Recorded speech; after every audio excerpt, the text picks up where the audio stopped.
that I already shared in front of you all. Knowledge for educational institution is any institution that conduct educational activities. You know, we can see maybe in the general concept, or maybe for the general concept, maybe, or general division, we can divide that educational institution can be divided into two level or two layers, something like this. So I can see in here educational institution in the level of school level. I mean, school level is from the primary school, junior high school, and senior high school. Yeah, it is. We usually call it a school in Indonesia. I don't know in Philippines or something, but so that's why for the easy understanding for this thing, I call it school. So school usually refer to the primary school, junior high school, and senior high school, and then other than that, we can see other kind of educational institution is called higher education. Yeah, it is like in university level. Yeah. Institute, or maybe in Indonesia, we say in the university level there are some institution in here. Yeah. Under the department of, under the sub-department actually, for the higher degree institution, higher education institution. So we can see like institute, or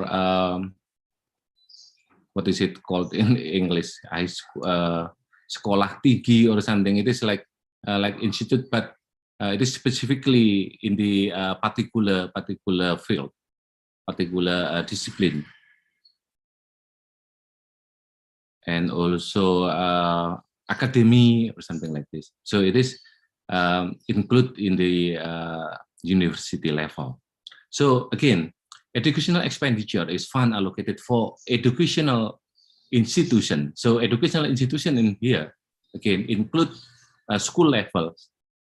School level itself in here consists of primary school, junior high school, and senior high school. And this in the higher level, higher degree level. Oh, okay.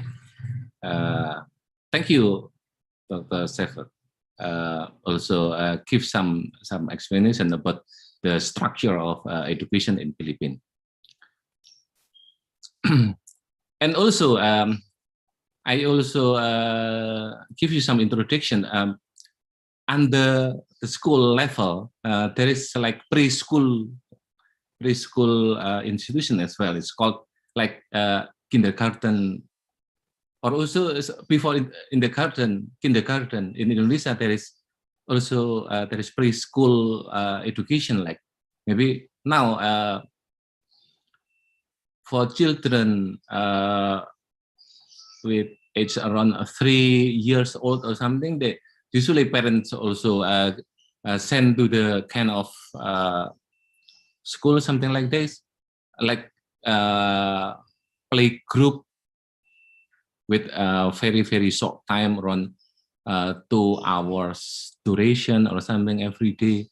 So just give kind of orientation for their children to make a friendship with their friends, and also to make their familiar with school atmosphere, something like this. So again, there's a school level and university level, but before school level, there is a preschool level. It includes kindergarten and also pre-kindergarten. Like in Indonesia, we usually call PAUD, PAUD, pendidikan anak usia dini. So education for early age of children. So in here, even though sometimes it includes like non-formal education, but recent government also give some financial support to make this kind of educational institution run well. To facilitate teaching learning process. Teaching learning process, it is actually a very huge meaning anyway, and huge aspect, because it is not only a process in the class whereby teacher or lecturer transfer knowledge to their student. However, it includes any activities outside the class, but still in the context of teaching learning process. There is including like internship, or maybe internship, or maybe like practical activities that student can go to partner institution. Maybe they can go to library, public library, or also maybe local government office, something like this, to help the local government staff, local government officials, to make it like archive in the particular office, make it tidy or something like this. So it is very huge activities, but to facilitate teaching learning process, and also any educational programs and activities. So I briefly repeat again that educational expenditure or educational expenses is any funds allocated for educational institutions to facilitate teaching learning process, and also educational programs and activities. I mean in here, programs and activities.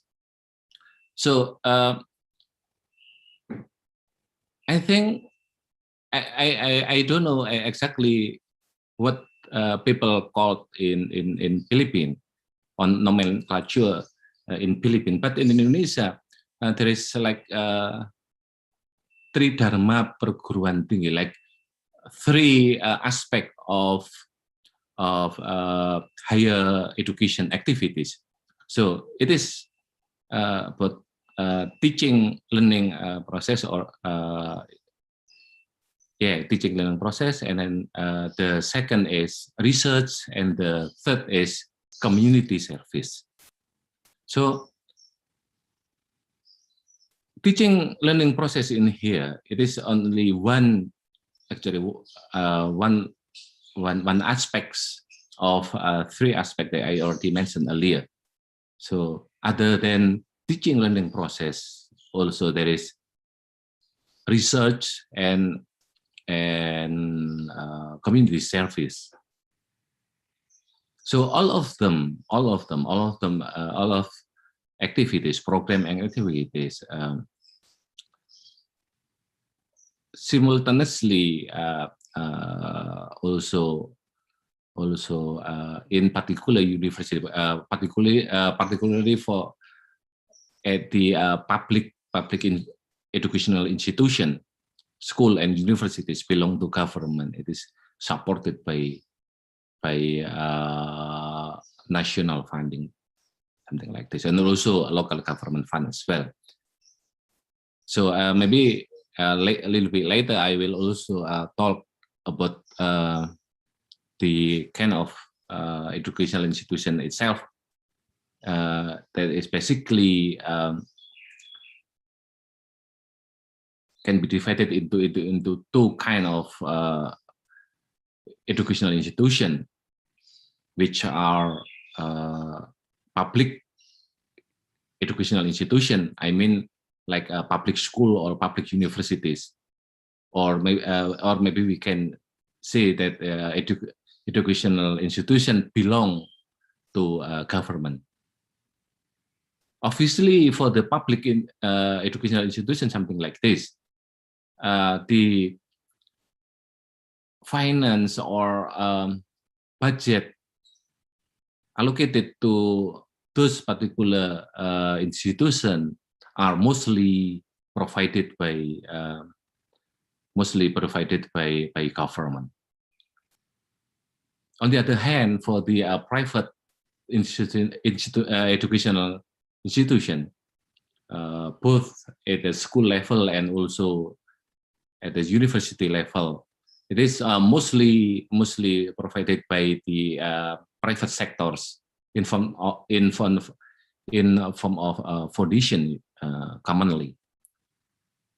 So they usually collect money or collect funding from community more than the public institution, public school or public universities. So in here, I also want to talk briefly about the philosophy, some philosophies of educational funds. So I think, seen without saying, that is, education is a crucial factor to build high quality human resources. Sorry, this is a little bit wrong typing in here. Human resources, I mean. Yeah. So that's why in some countries, they allocate more than 40% of their national budget for educational affairs, educational sector. Yeah, it is completely understand, because like if we want to have the good quality of human resources or human capital, so like educational education sector, education aspect is one of that's very important to be highlighted. So education in here can run well if we got proper funding support. So it is like fuel, like petrol of car or a vehicle or something like this. So even though we have a very good car or very good vehicle in Egypt, if we don't provide a fuel or petrol, so it will be useless. Yeah, this is like something like this. So even though we have a good system or good structure in the in education, however, if it is not supported by a proper funding, it will be useless. So that's why educational fund is very crucial in this matter. Yeah, educational funds, educational finance is an integral part of educational management. Oh, sorry, it is wrong typing as well.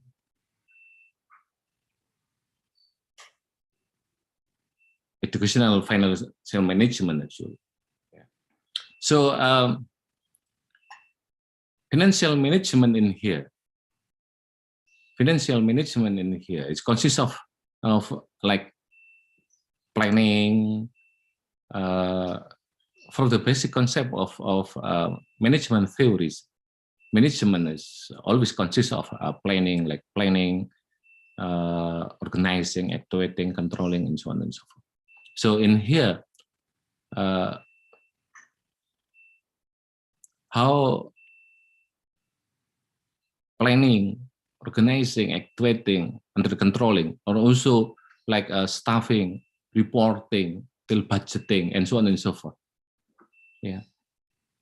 So in here again, if we can, what is it?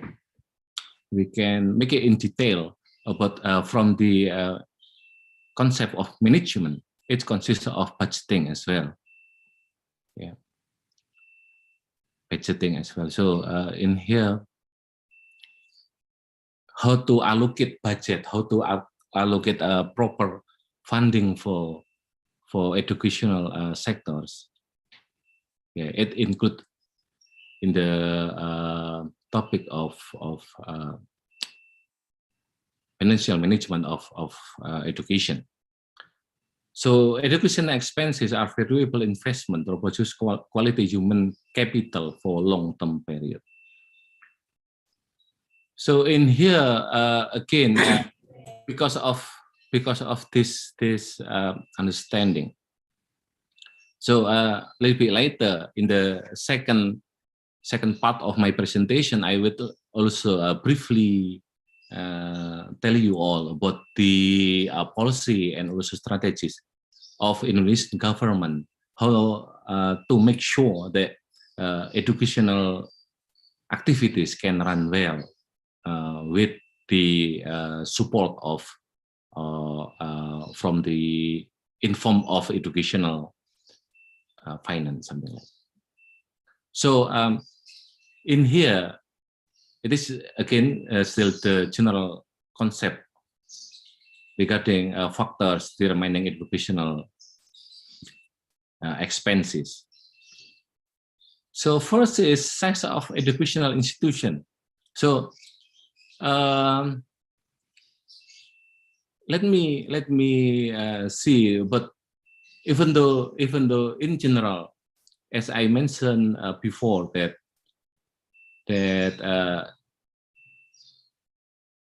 institution of education can be divided into two main layers,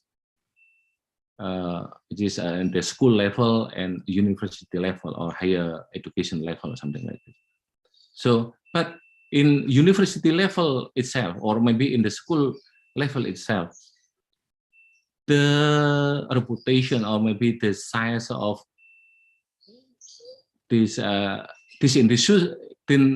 institution is not same, and usually varies.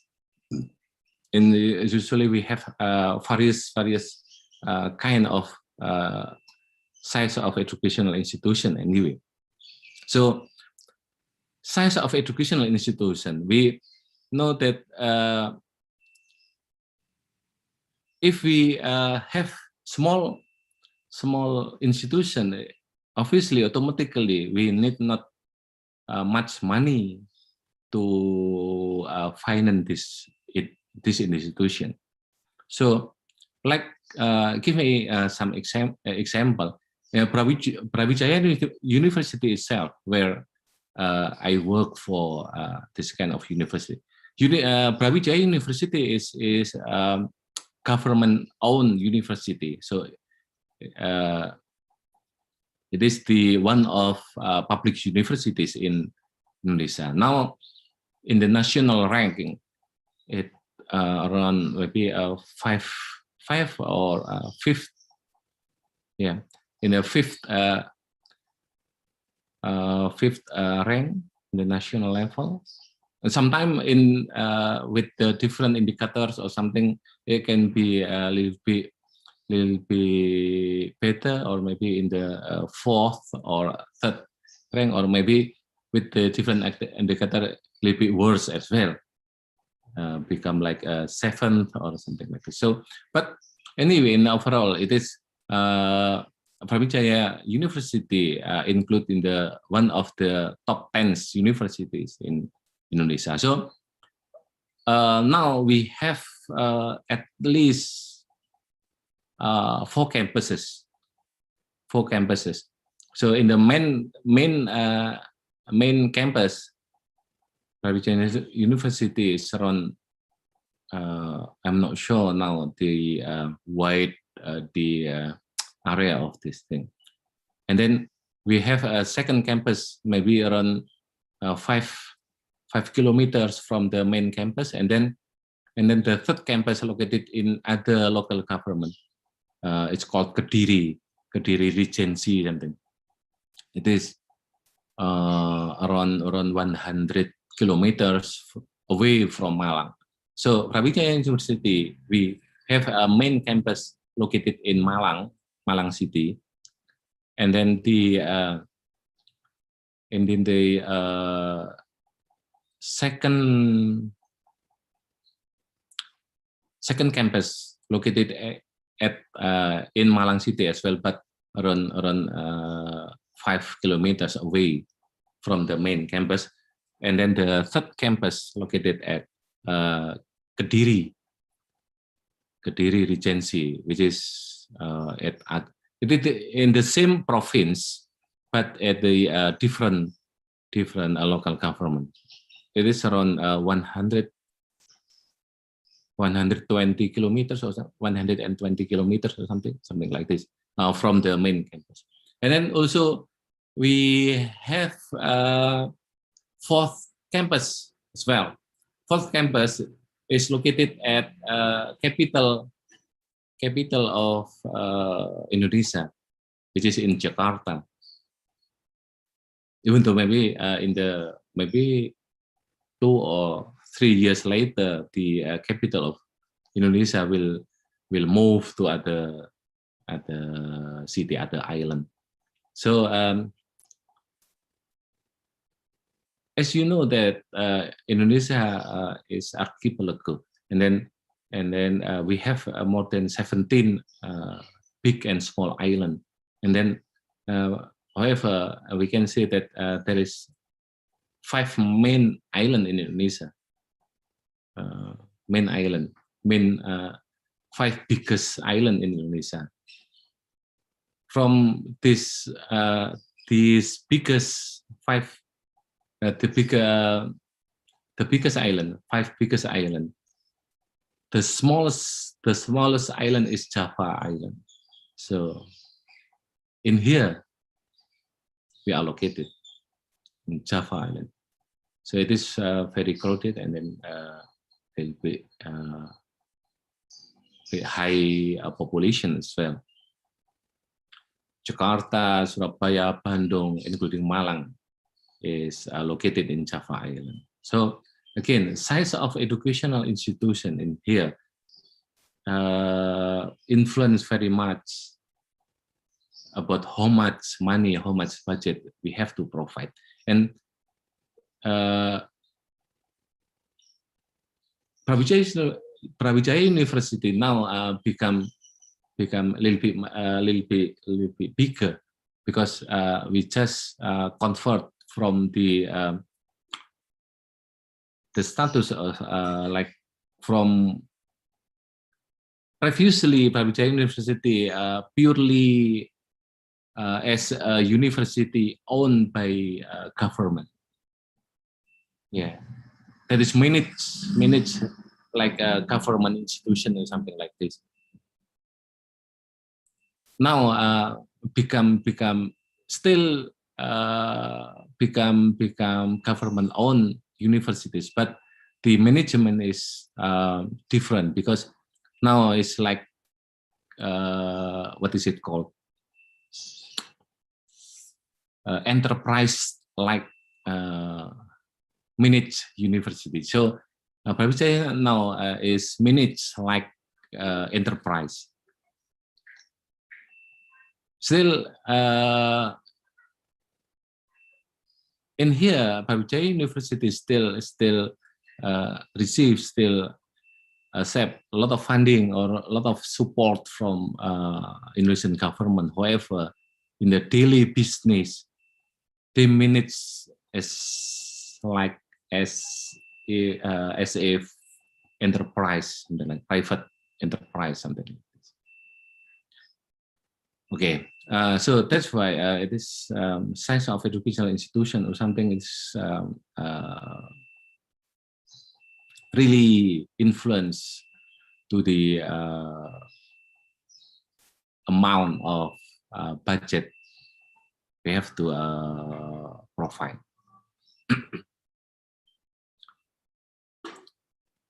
I'm not sure about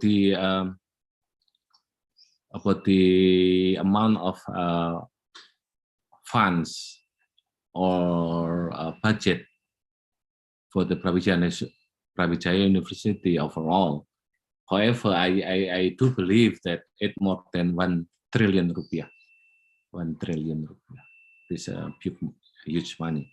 And also in here, factors determining educational expenditure is, of course, number of students. Now, Brawijaya University has more than 60,000 active students. Yeah, both for the bachelor level, bachelor or undergraduate level, postgraduate, and also postgraduate level at master degree and doctoral degree. Yeah, total number is more than 60,000 active students. And then a salary of lecturer and also administrative staff. Even though there is some kind of standard, but Brawijaya University, as long as my knowledge, the standard of salary given to the lecturer is a little bit more than average, something like this. So that's why this the funding or budget provided by university is bigger and bigger. Then also ratio between number of lecturer or teacher and student. Then qualification of lecturer and administrative staff. Unfortunately now for Brawijaya University, around I think 60% or something is already hold the doctoral qualification, and the rest of number of lecturers still in the master level or something. But we continuously send our lecturers to have further study in the doctoral level. Change of policy in the reward system, because we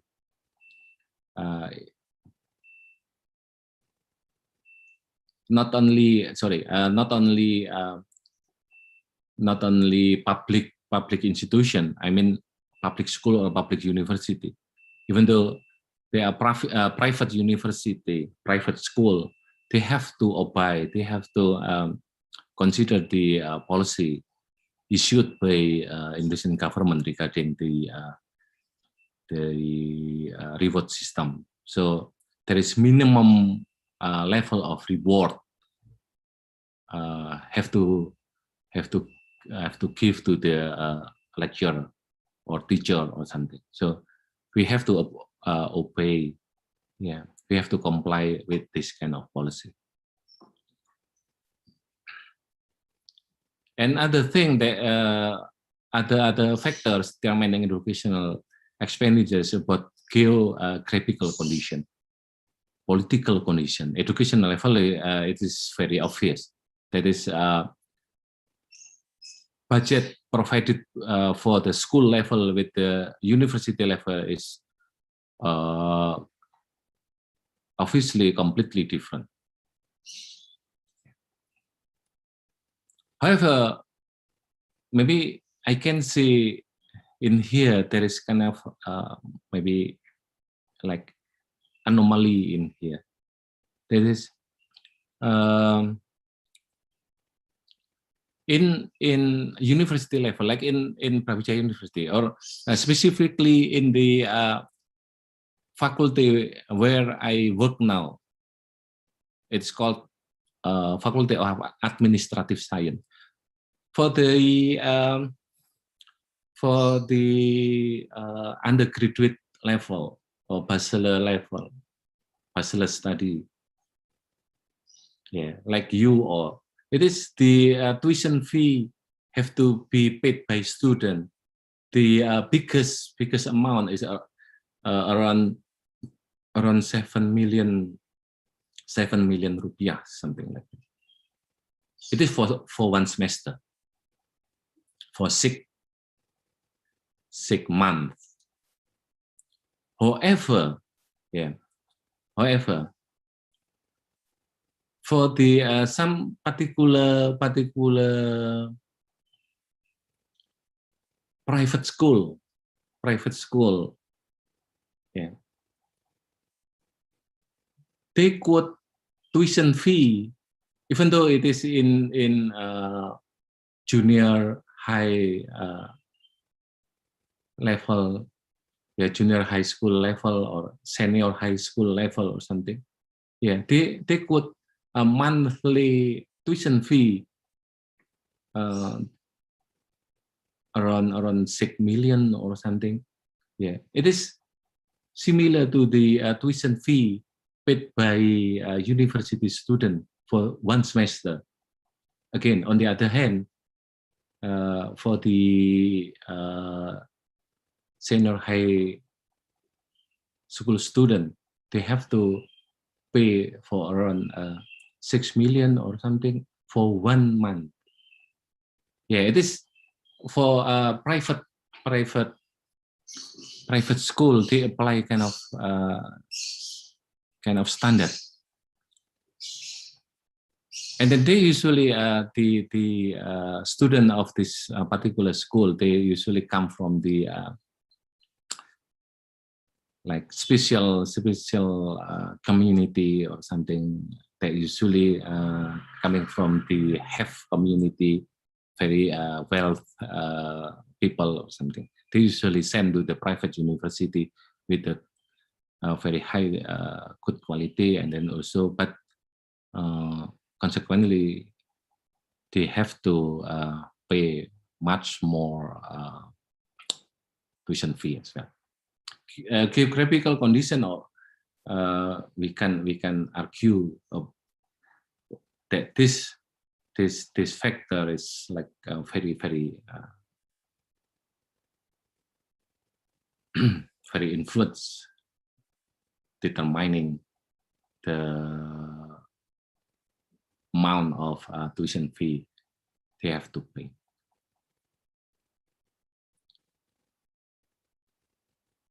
Because like Jakarta is the biggest city in Indonesia, and then compared to like we have territory called Papua, like something like that. It's very far away. Have to spend 6 hours flight or something from Jakarta. In here, of course, even though it is in the rural area, but everything is very expensive. So sometimes the salary for a teacher in here may be 5 or 6 fold from the salary accepted by teachers working in Java Island. But it is normal because in Papua it is very far away from the center of economic growth or something. So it is everything is very expensive. Educational policy also influence in the condition of education institution and also program of government. So in here we can see types of educational expenditure. We can know direct expenditure, indirect expenditure, private expenditure, and communal expenditure. So direct expenditure is that directly spent to finance educational activities involved of teaching learning process, research, and community service. This basic compulsory of a lecturer working in Indonesian universities. We have to conduct class teaching, the class is something, and then also conducting research and also doing community service. So in here, so any expenses, any expenditure finance for this kind of activities is called direct expenditure. On the other hand, indirect expenditure is expenses that is indirectly support educational programs and activities. So it includes any programs and activities other than teaching learning process, research, and community services. Private expenditure. Private expenditure is expenses spent by a person or family to finance educational fees for their children. Okay. So it is like common theory or common concept of educational finance. That is, educational expenses constantly increase. It is obviously it is in line with like inflation or something. That is, so in any theory there is no argue in here. That is educational expenses, educational expenditure, educational budget continuously increase time by time.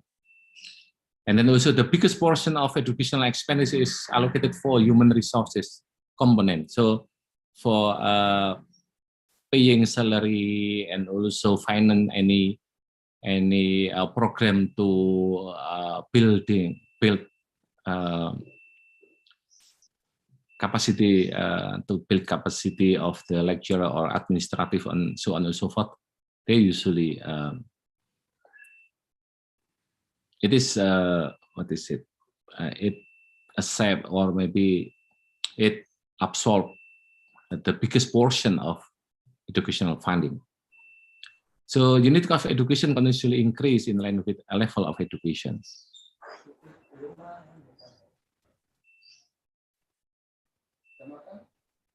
Okay, so components that are financed in an educational system are relatively similar time by time. So again, the component of the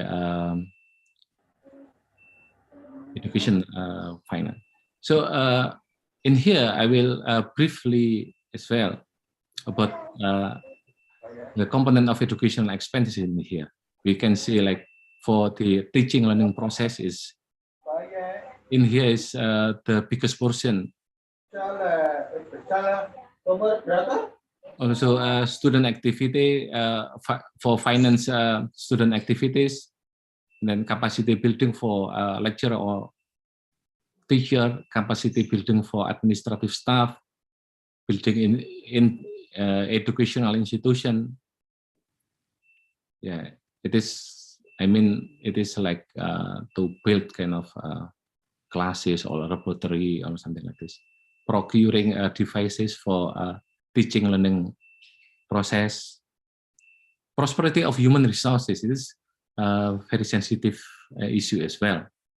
So it is related to the how much income given to the lecturer or staff, administrative staff working at the institutional educational institution. Developing infrastructure for the school or university, maintaining infrastructure, capacity building for students. Like the event in this morning, yeah, even in this morning is one of activities on one of programs intended to build the capacity of students. Yeah. Management of educational institution, mastering science and technology and something. So it is maybe there are a lot of other components of educational expenses. However, we can see in here in maybe for the general context, the component of educational expenses, we can divide, or maybe we can say like I presenting right now. Well, so we move on to some policies and strategies in Indonesia regarding the educational finance anyway. So before I continue my material, or maybe I talk specifically regarding policies and strategies in Indonesia related to the educational finance. Maybe is there any question, or maybe something that we need to discuss briefly, something from the participant?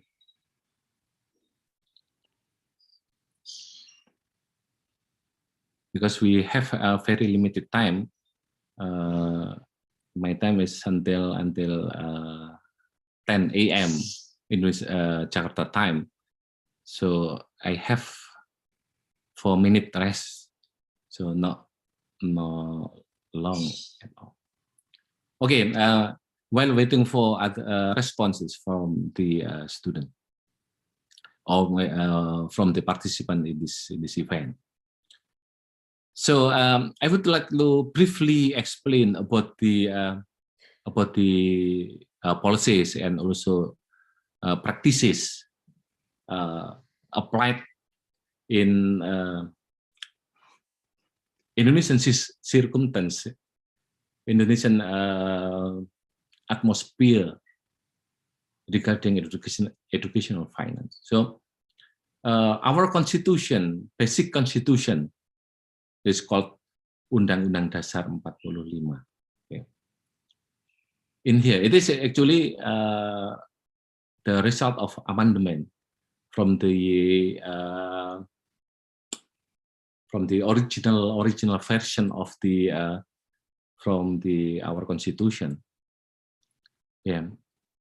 Previously, there is no stipulation regulating things, something like this.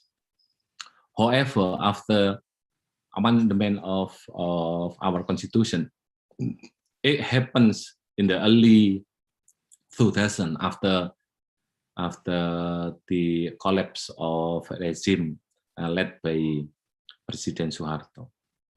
At that time, there is a national commitment, and then it is stipulated, officially written in our constitution, that government, in this context is Indonesian government, has to allocate at least 20% of national and local budget for educational affairs.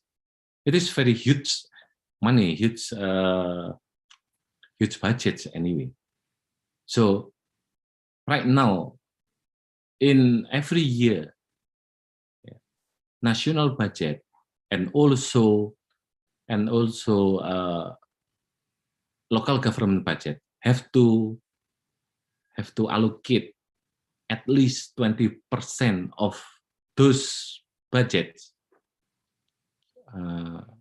Those 20% of budget have to go to educational sectors to finance educational affairs. So it is obligation. If government, both central government or local government, fail to meet this requirement, there will be problem. They will have maybe kind of warning or and even punishment from the parliament, both parliament at the national level and also local level. So it is regulated in the government regulation as well, number 48 of 2008. That is, providing educational fund becomes jointly responsible of national and local government as well as community. So other than government, both at national and local level, community have responsible as well to provide educational fund. Also, here law number 20 of 2003 regarding system of national education. It is similar to this thing.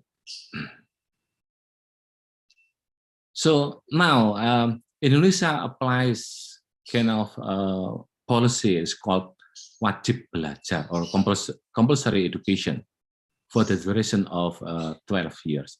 Previously, this policy wajib belajar, compulsory education, something like this.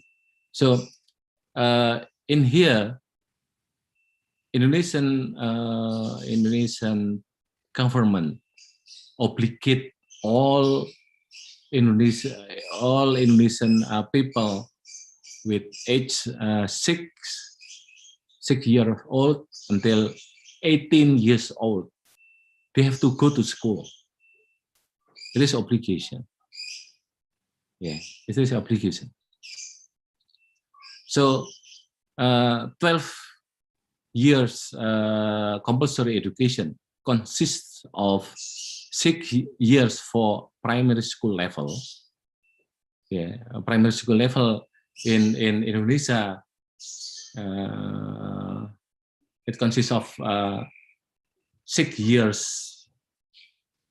6 years studying at primary school level.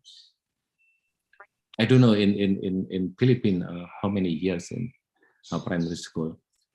And then at the junior high school,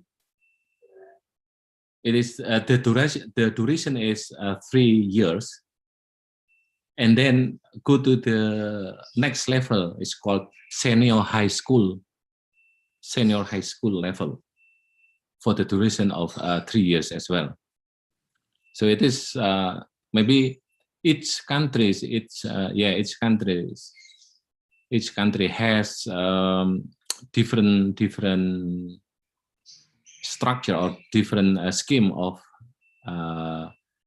this education for the level of education. Like in Australia, maybe the primary school is consists of 7 years. So year 1 until year 7, and then go to high school. High school is year 8 until year 12, something like this. Only 2 kind of school, but in Indonesia there are 3 level of schools: primary school, junior high school, and senior high school. So in here, until senior high school, until senior high school, it is under the scenario of the policy. It's called compulsory education policy, wajib belajar. So in here, how about the financial support of this policy? Because when government, Indonesian government in this context, obligate people, Indonesian people with age 6 years old until 18 years old, they have to go to school. So as consequences of this policy, so Indonesian government has to finance any educational expenses. So it is in this context. So Indonesian government provide funding with full cover for school level.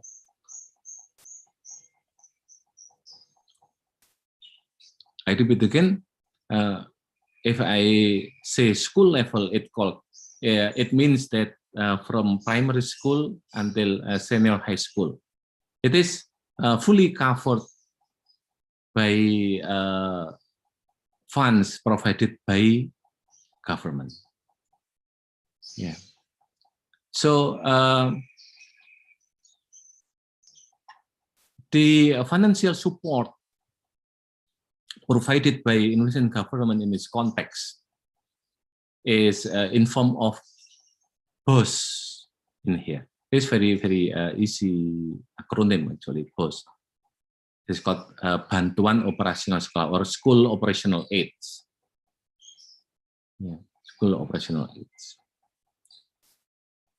And then it is for the school level. I mean, I repeat again.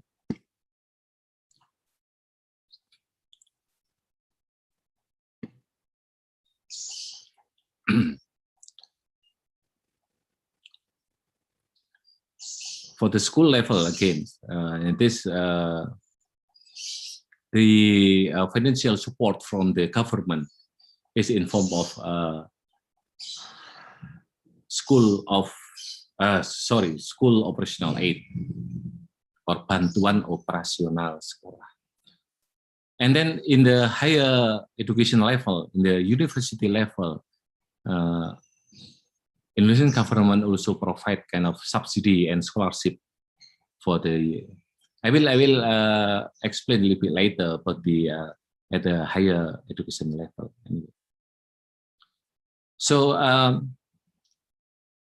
in here, BOS as a bantuan operasional sekolah or school operational aid in here for primary school student, the range of funding. The range of fund, yeah.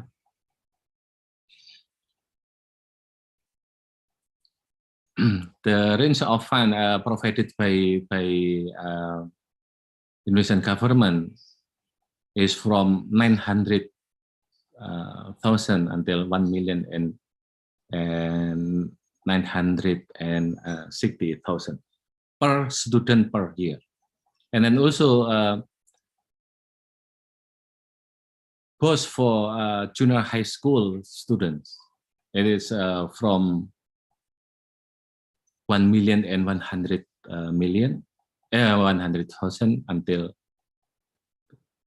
2,480,000 per student per year.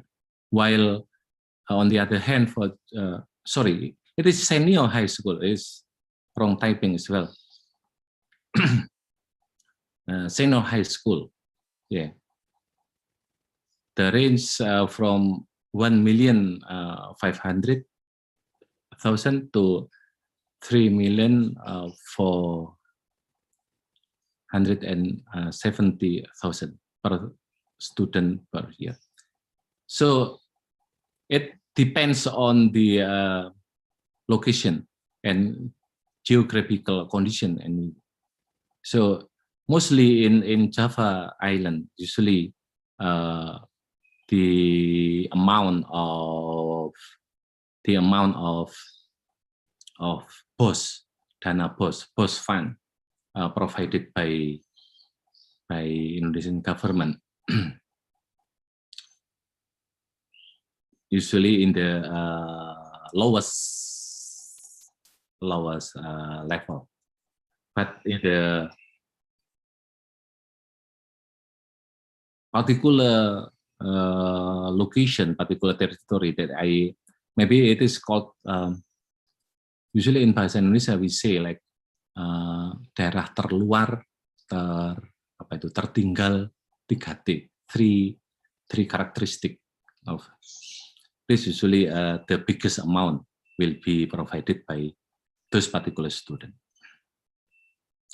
So because of this policy, there is a BOS funds for educational institution at the school level. So public school, particularly public schools in the level of primary school, junior high school, and senior high school, are strictly forbidden to quote tuition fee from their from the student. So it is like free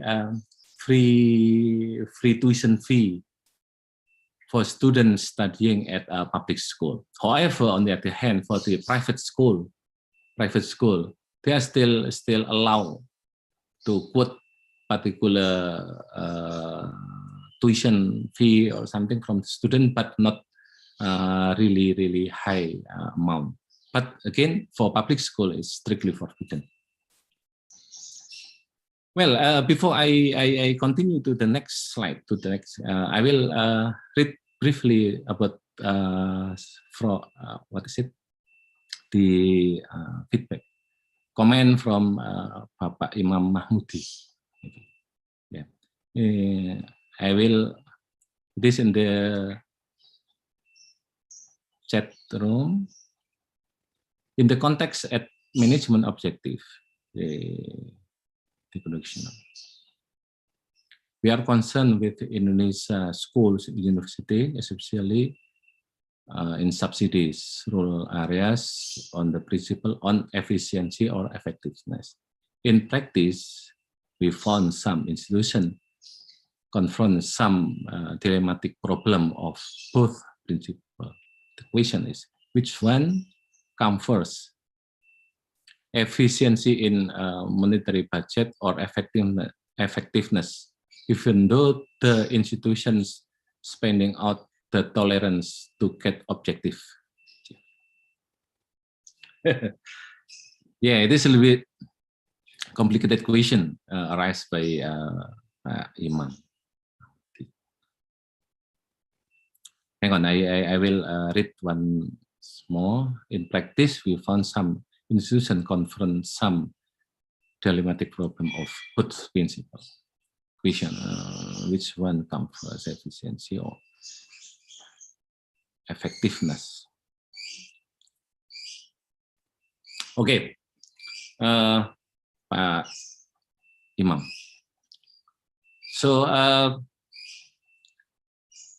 ideally, from the ideal perspective, the effectiveness and efficiency have to come together. It is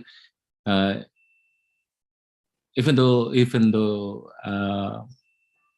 it's very difficult to achieve this ideal condition. However, again, in the in the ideal education, ideal perspective, ideal condition, it will be much better if efficiency and effectiveness can come together. However, again, in some condition, we have to like focus on maybe enhance one of them, whether efficiency have to come first or effectiveness have to come first.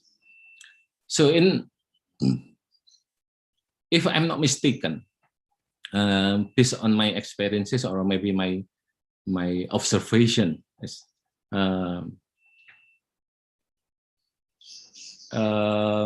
right now I coincidentally I also become the vice chairman of school committee, one school committee in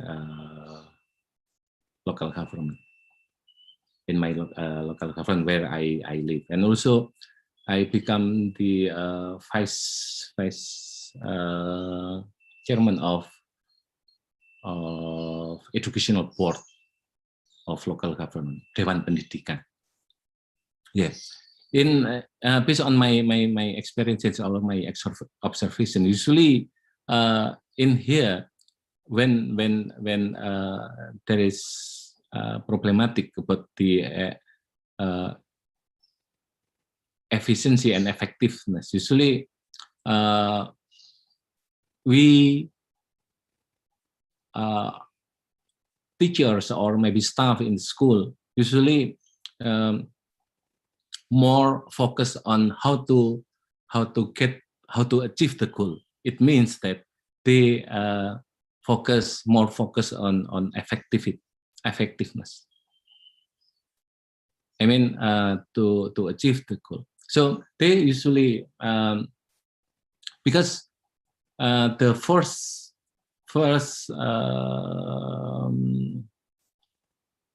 evaluation, the first component, or maybe the first indicator to give kind of appreciation whether the school teacher or school principal wala sekolah they can have good performance or not, if is depending on how they achieve the goal, or maybe whether the goals of this school can be achieved or not. So that's why, even though maybe they little bit ignore between two post-stroke, they usually like more focus on how to achieve the goal, even though sometimes it is not efficient, something like. It is again maybe in other perspective, or maybe you have other experiences, or any participant, or maybe any other people in here have different perspective. Yeah, it is completely up to you. However, again, I just share my knowledge, and maybe I think it is not fault if our friends, our colleagues, they usually focus on achieving the goal first.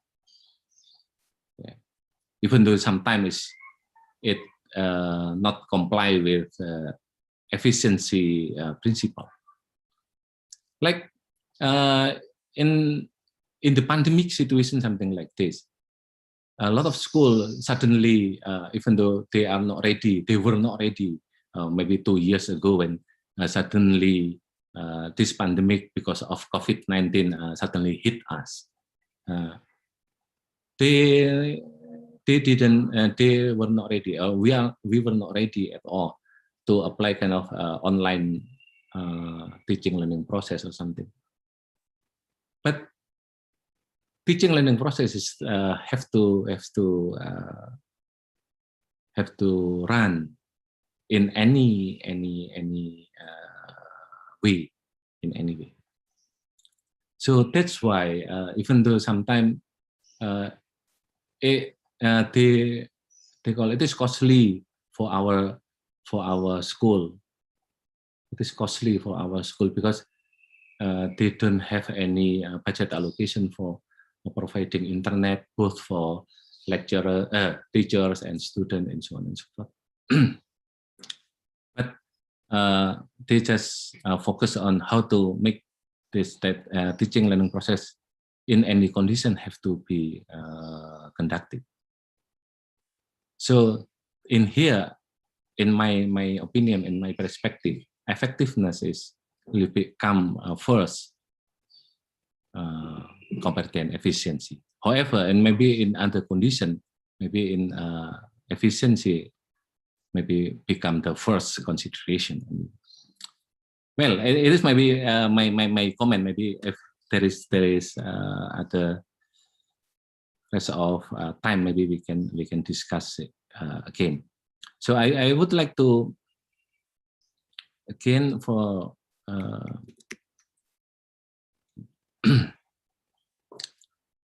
in here, sorry, for the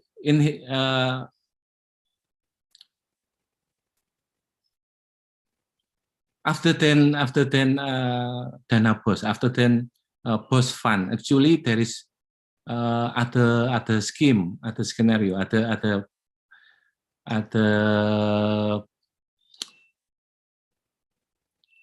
the financial scheme is called BOP, Bantuan Operasional Penyelenggaraan, BOP.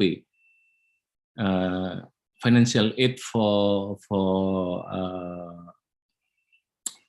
like for implementation of, it is actually BOP. It is specifically designed for early year education, or PAUD, PAUD. pendidikan anak usia dini, early stage or early year of education. This may be for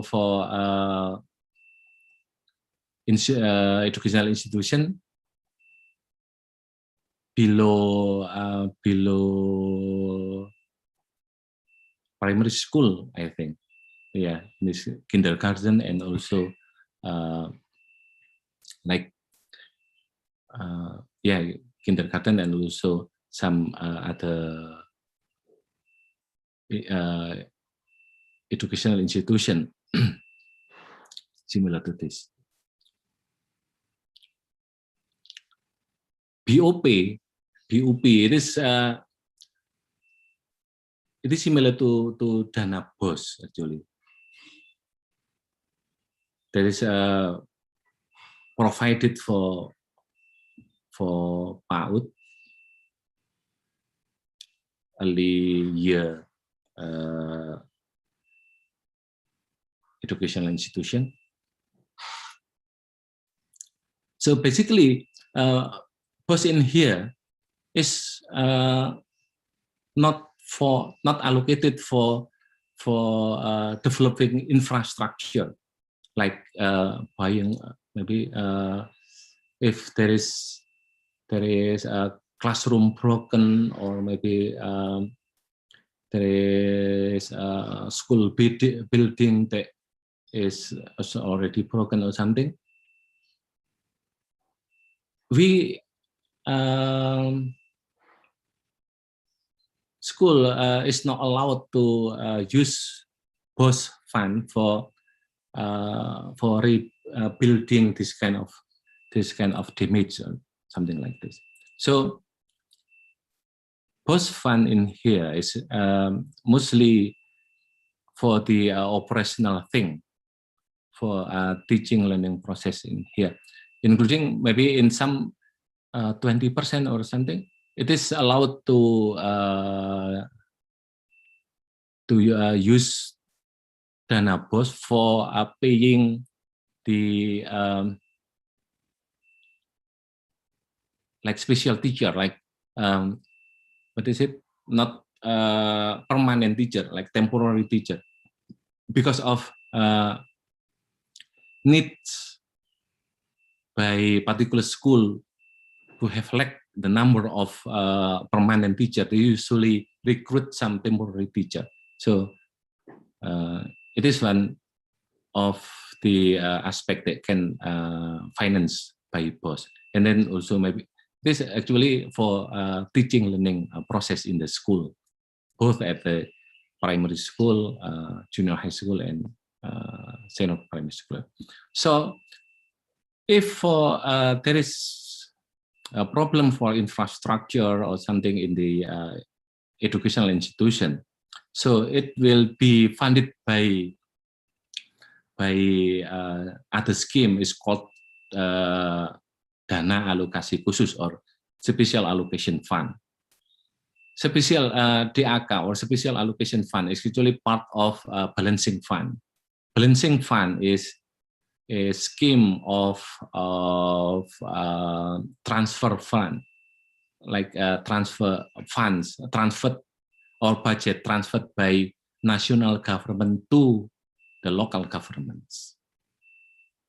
So again, balancing fund is actually transfer fund transferred from central government to the local governments.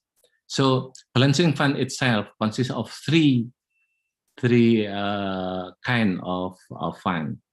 First is general allocation fund, or usually we call DAU, dana alokasi umum. Yeah, dana alokasi umum. It is usually used for paying the government staff, PNS or something, working for local government, and other general expenses. And then the second one after DAU is DAK, special allocation fund. DAK in every year, yeah, in every year, it is usually intended for some sectors. Now, in general, DAK is intended for two aspects actually, or maybe we call DAK for, like in here, DAK for physical development and DAK for non-physical development. It is for like general types. However, before it is for DAK for education sector. Again, for the general types is around 14 kinds of something, 14 types of DAK, like DAK for general work, pekerjaan umum, DAK for health affairs, for kesehatan, and then one of the DAK is intended for educational affairs. For educational affairs as well, yeah, still divided into two aspects, two sectors, which are physical for DAK for physical development and DAK for non-physical development. So for 2020, so DAK for physical development focus on developing school infrastructure and providing proper information and communication technology. So because now like online teaching learning service or teaching learning process is become trending issues or something like this because of pandemic. So in here, proper information and technology infrastructure is becomes crucial issues. So that's why for 2022, DAK for physical development is intended focus on developing school infrastructure and also providing proper information and communication technology. So usually for any schools that haven't had a Wi-Fi connection, internet connection or something, so they can use this kind of budget or funding to procuring Wi-Fi connection, internet connection, and then can be utilized for the students and also teachers and academic staff. And the second one is DAK for non-physical development. Yeah, focus on improving mechanism of BOS and BUP. BUP, as I mentioned earlier, bantuan operasional penyelenggaraan. It is specific for early year education, pendidikan anak usia dini. Yeah. So improving standard and prosperity for teachers and administrative staff. So for the non-physical development funded by DAK for 2022, yeah, it is also a focus on how to make prosperity of teachers and administrative staff become better and better. It is very important issues as well, because due to this pandemic, yeah,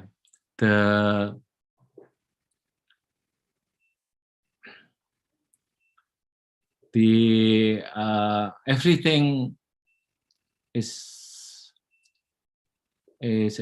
worse, yeah, including we have to finance our living costs, daily living costs or something.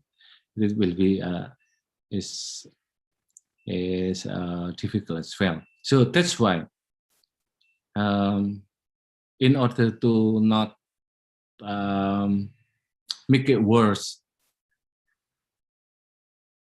in order to know affected people, including teachers and administrative staff of the school or something like this because of pandemic.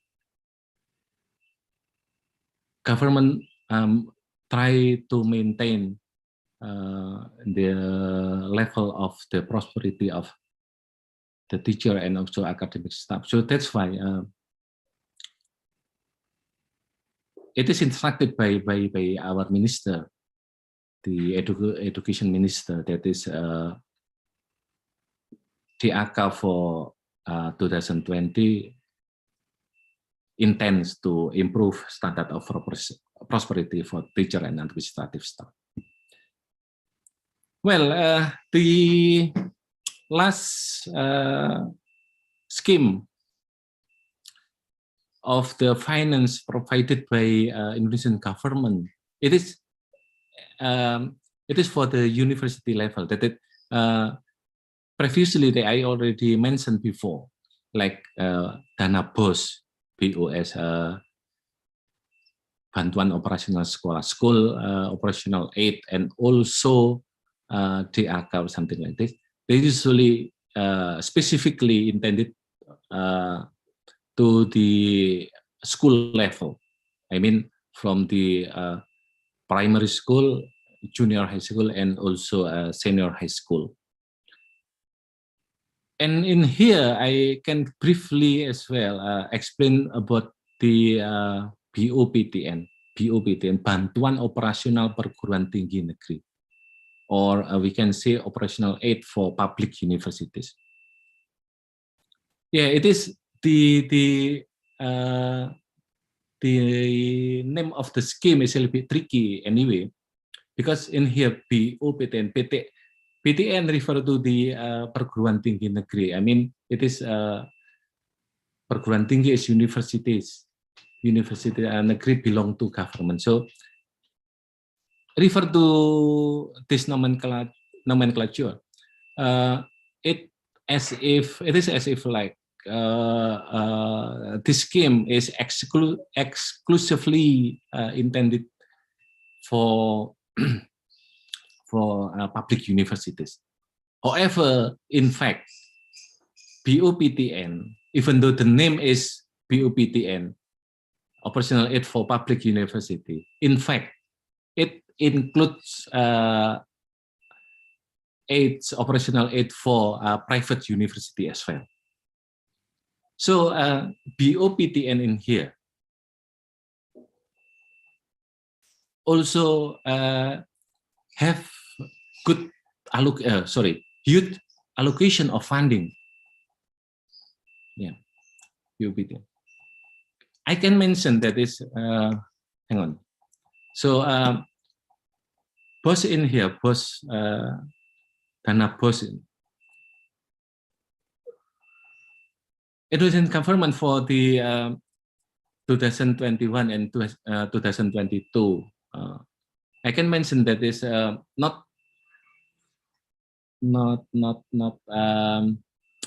less than around 56, if I'm not mistaken. Yeah, 56. Yeah, around 56 trillion rupiah.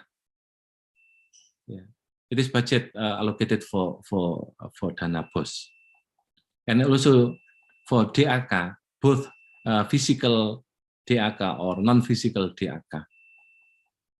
It is get allocation more than 70 trillion as well. So it is huge amount, huge money provided by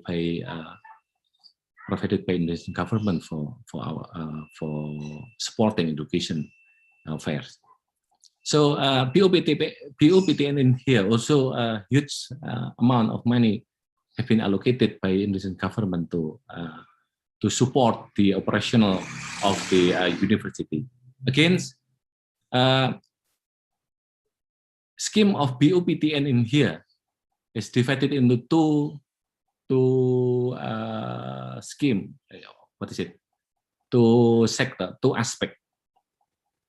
First is aspect for research and community service. Research and community service. penelitian dan pengabdian kepada masyarakat. It is this sector get 30%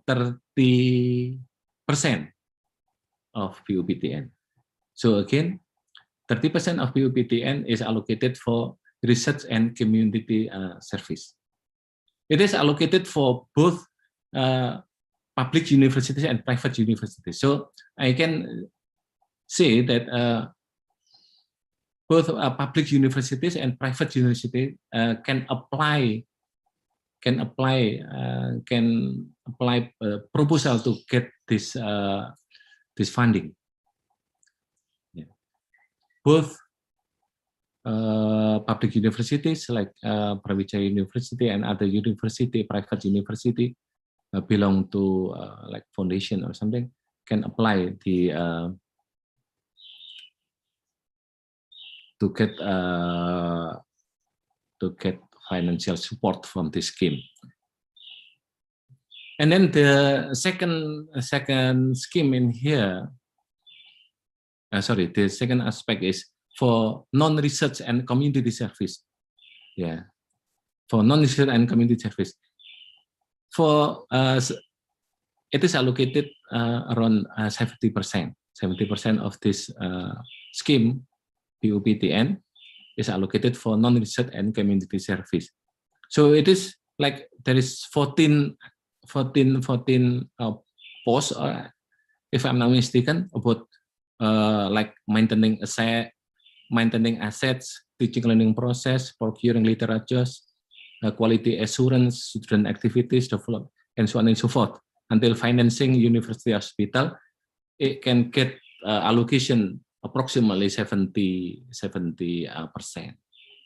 So for 70% of non-research and community service funding, yeah, it is exclusively allocated for public universities. So in here, only public universities who are eligible to get this kind of funding, 70% of PUPTN.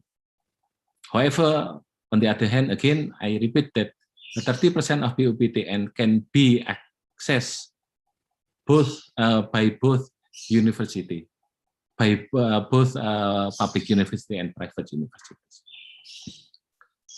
Well, I think it is in my watch 10 and 2 minutes. I think it's already time is up for the time allocated for me.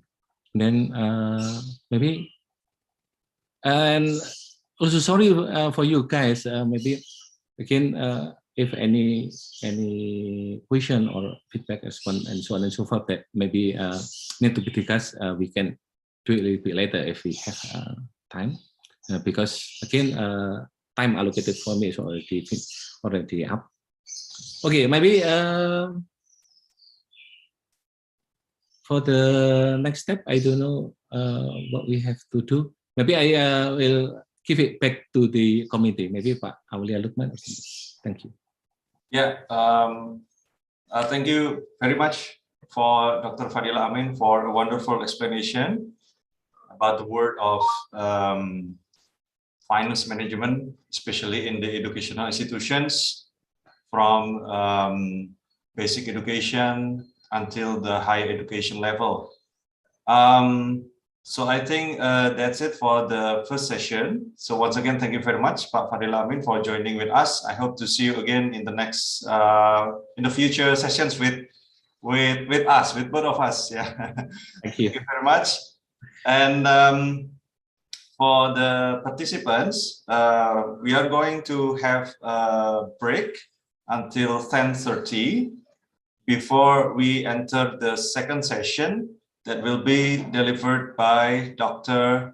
Claire Annie Olivares, who is the Dean of College of Education, Tarlac Agricultural University. So please have a break for about 20 or 25 minutes.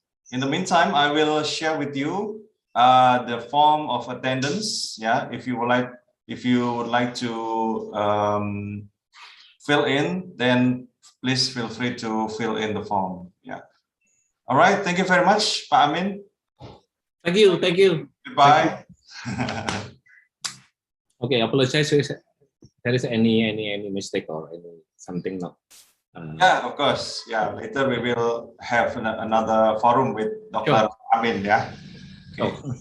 Thank you very much, Pak. Okay, thank you very much. Thank you.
Cuando despertó, en la ventana había ya cambiado la estación.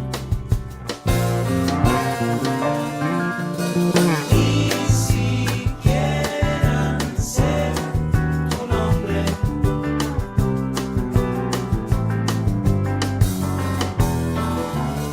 Y aquel beso, la sorpresa en las mejillas, se desnudan con el vértigo a cámara lenta, la penumbra, territorio inexplorado, cada uno derivando en paralelo.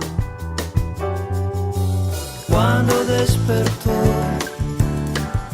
en la ventana había ya cambiado la estación.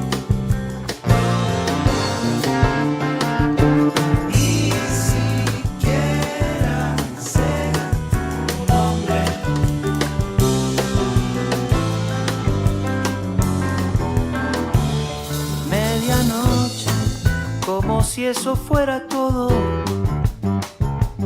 tiempo adentro, deteniendo aquel instante. Soledades, todo el resto ya no importa. Se miraban dos historias, un anhelo. Cuando despertó, en la ventana había ya cambiado la estación. Tú durmiendo y yo mirándote dormir.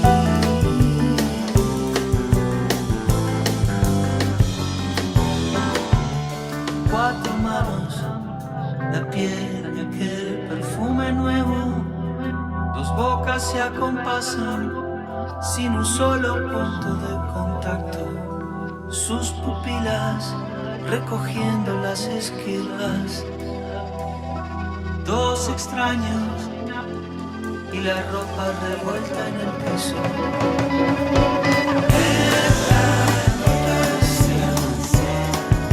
Habitación 316.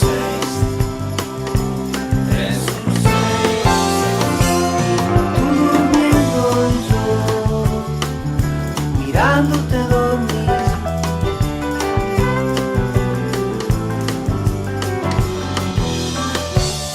Tú durmiendo y yo mirándote dormir.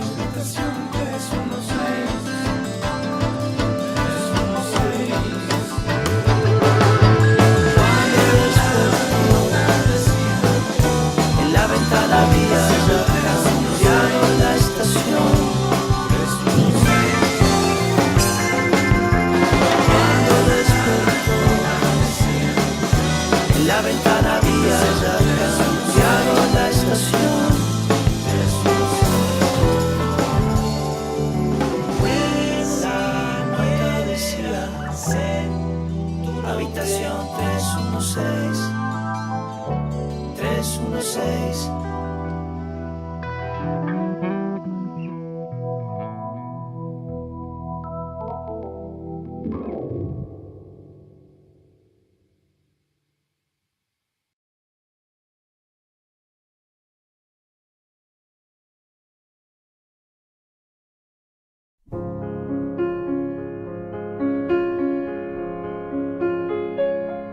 Don't cry, snowman, not in front of me. Who'll get your tears if you can't catch me, darling? If you can't catch me, darling. Don't cry, snowman, don't leave me this way. A bottle of water can't hold me close, baby.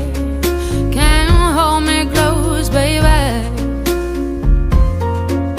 I want you to know that I'm never leaving, 'cause I miss the snow till death will be freezing. Yeah, you are my home for all seasons. So come on, let's go.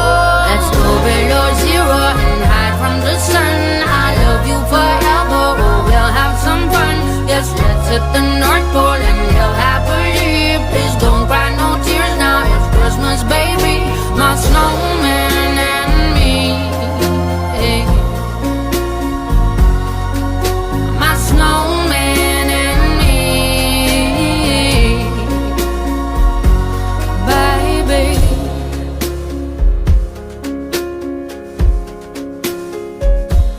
Don't cry, snowman, don't you fear the sun. Who'll carry me without legs to run, honey? Without legs to run, honey. Don't cry, snowman, don't you shed a tear. Oh, hear my secrets if you don't have ears, baby.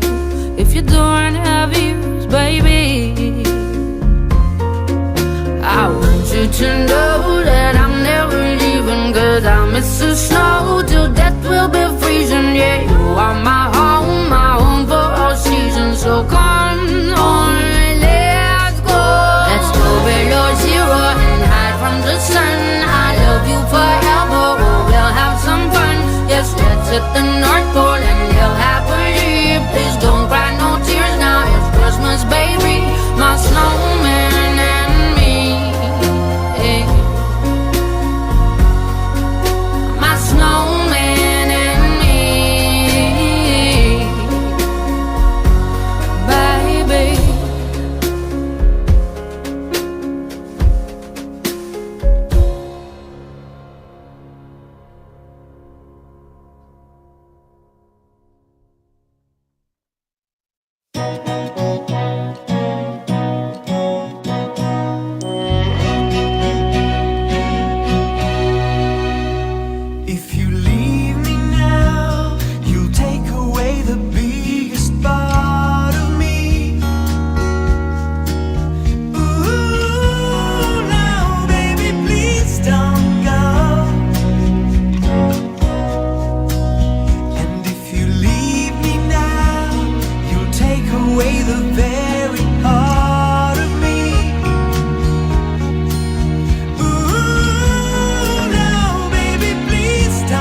kept me cool. If this night is not forever, at least we are together. I know I'm not alone. I know I'm not alone. Anywhere, whenever, apart but still together. I know I'm not alone. I know I'm not alone.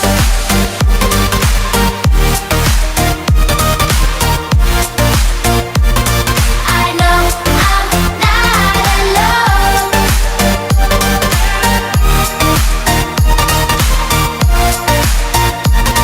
I know I'm not alone. Unconscious mind, I'm wide awake. Wanna feel one last time. Take my pain away.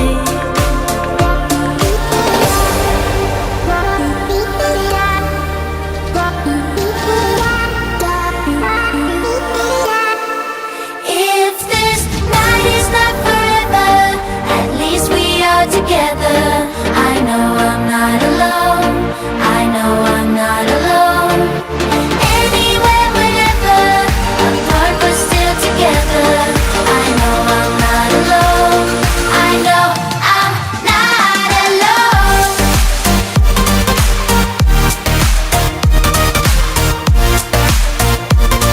I know I'm not alone.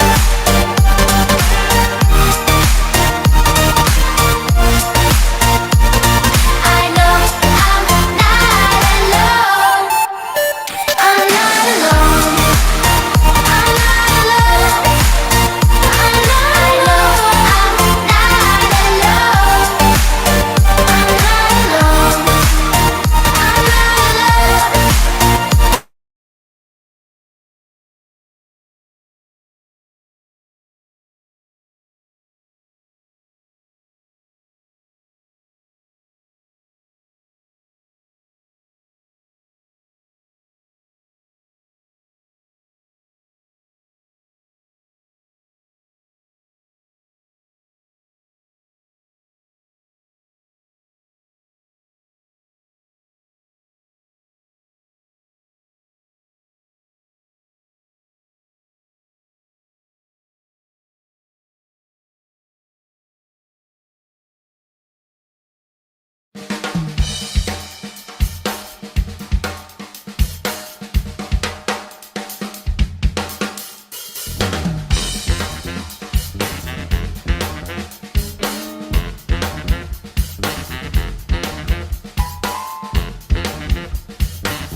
Down around the corner, half a mile from here, you can see them long trains running and you watch them disappear. Without love,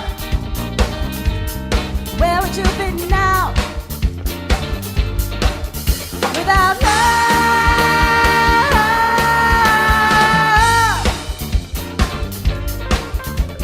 you know I saw Miss Lucy down along the track.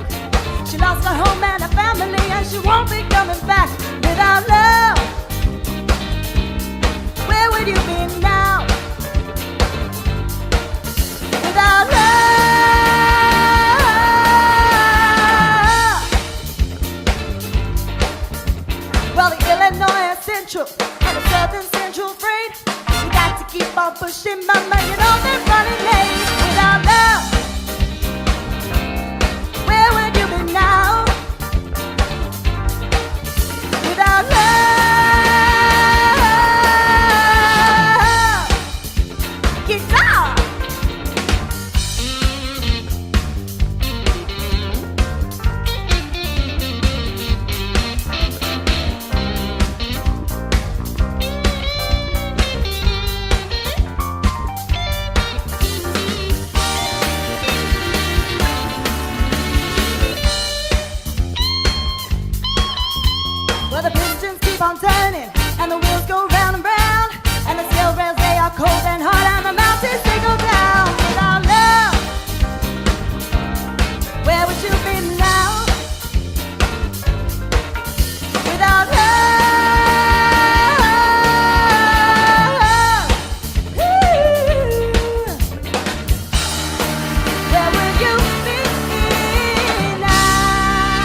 now.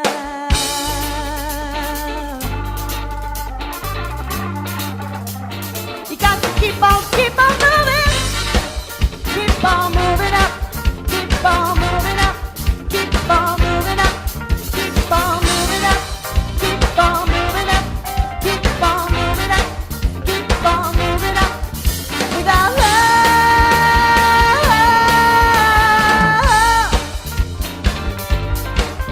without love,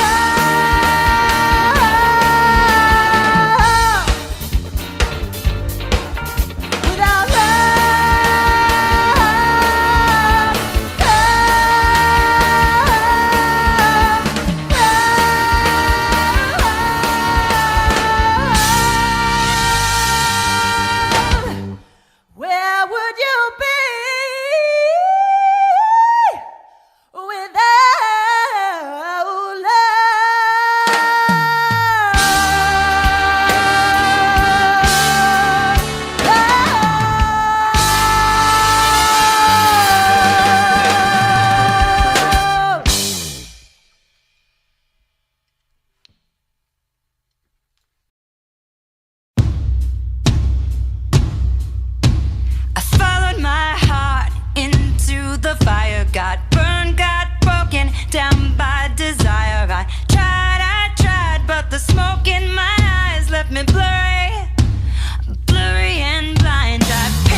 Okay, it's been 10:30, so I hope you have a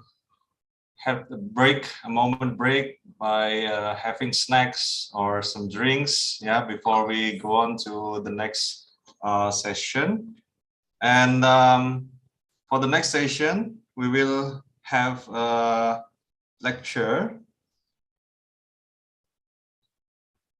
with the topic Instructional Leadership in Teacher Education Program. And this session will be delivered by the Honorable Dr. Claire Ann Olivares. She is the Dean of College of Education, Tarlac Agricultural University. So good morning or good afternoon, Dr. Claire. How are you? Hello, good morning. It's 11:30 here in the Philippines. Oh, that's great. So we haven't met yesterday, right? Yeah. Yeah.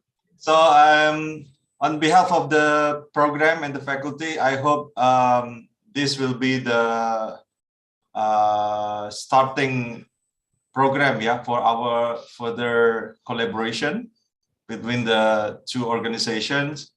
So perhaps later on we will have another session, yeah, to discuss further partnership between our two universities. Yeah, Dr. Claire, do you have any comments to our program yesterday, today, and tomorrow?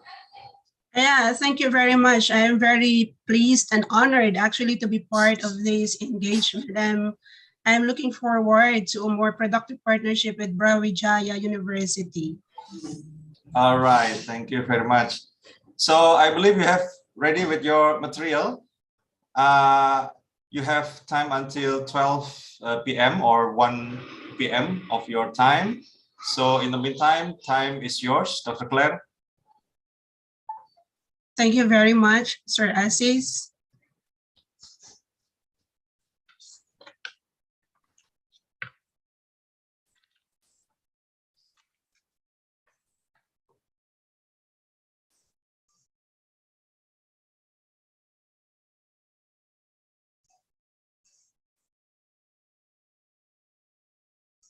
Can you see my slide now? Yes, I can see that. But I see the, I think this is the background of your presentation. I mean what is it? I'm not familiar with your application. Okay, let me unshare. Okay, yeah. Perhaps you need to press the present button, the present button.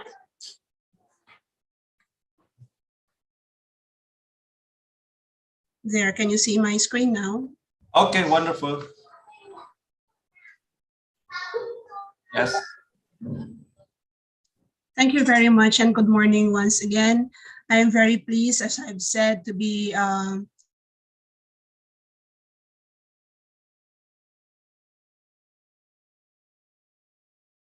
live our lives. I'm actually very amazed about how we were able to, hey, can you still hear me? Yes, yes, ma'am. Yeah, sure. We were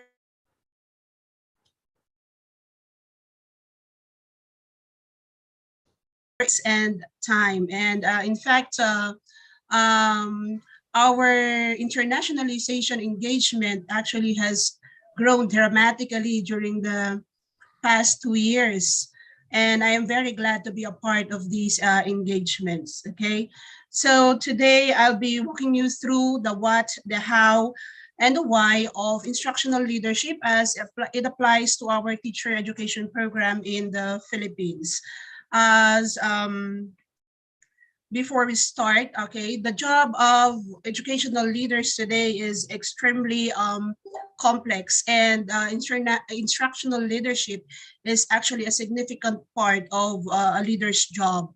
Leadership is actually very helpful because it involves a management of the day-to-day activities, and today we'll be looking into how school leaders can actually integrate the concept of effective instructional leadership.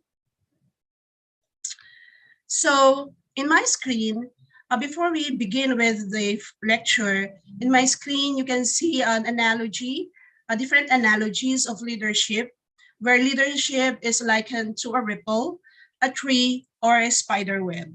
There is a very short description of the analogy, where ripple, that says that every leader has a ripple effect. So whatever the leader does, it spreads out to the team and to the organization as a whole. For leadership as a tree, it says that a tree requires symbiotic relationship in order to thrive. Leadership requires you to be humble, lead by example, demonstrate integrity, etc. And you may think of other analogies about leadership as a tree. And some say like a leadership into a spider web, like the spider web, everyone is working towards a common purpose and goal. So what I want you to do is to go into the Mentimeter that I will be posting. I will be posting in the chat box. There is a link. Okay, it's for a while.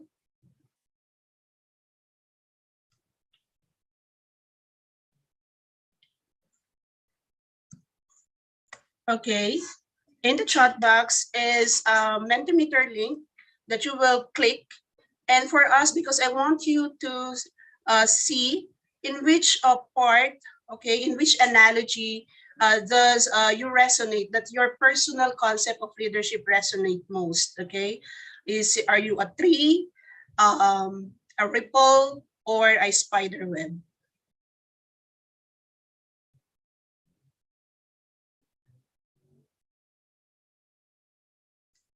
You can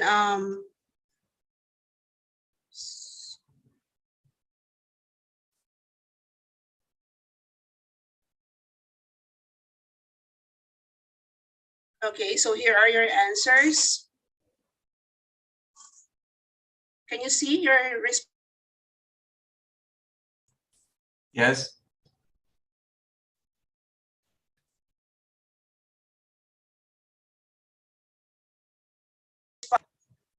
Okay.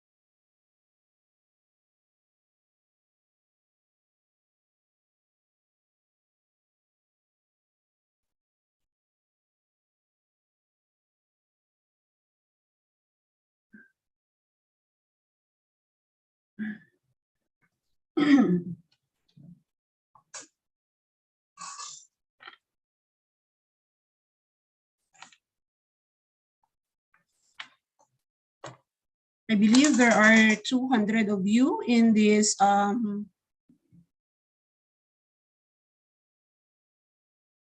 are 30 responses, 31.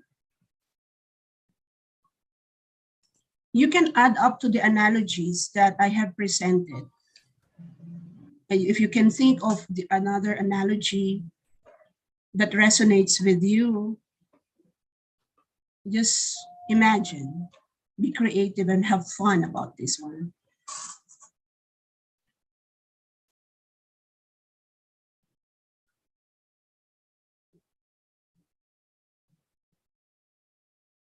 Okay, so I believe maybe the others have okay, they're still thinking of their analogies. I'm giving you a minute. Okay, participants, you can click the link that Dr. Claire has shared in the chat. Mm-hmm. So she wants to know your analogy of the concept of leadership. Yeah. Ya, oke. Silakan mahasiswa untuk mengklik the link in the chat box. Mm-hmm. I want to know what leadership analogy resonates with your personal concept, given just the three examples. Of course, maybe you have other analogies, but let's just stick for this with these three.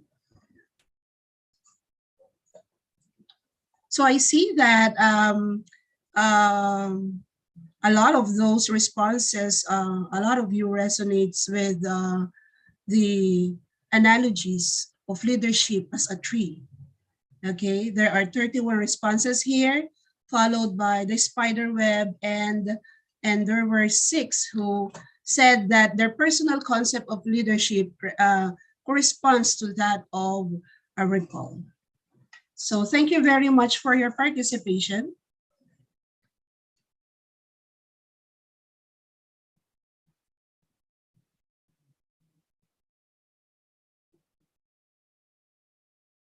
I stop sharing.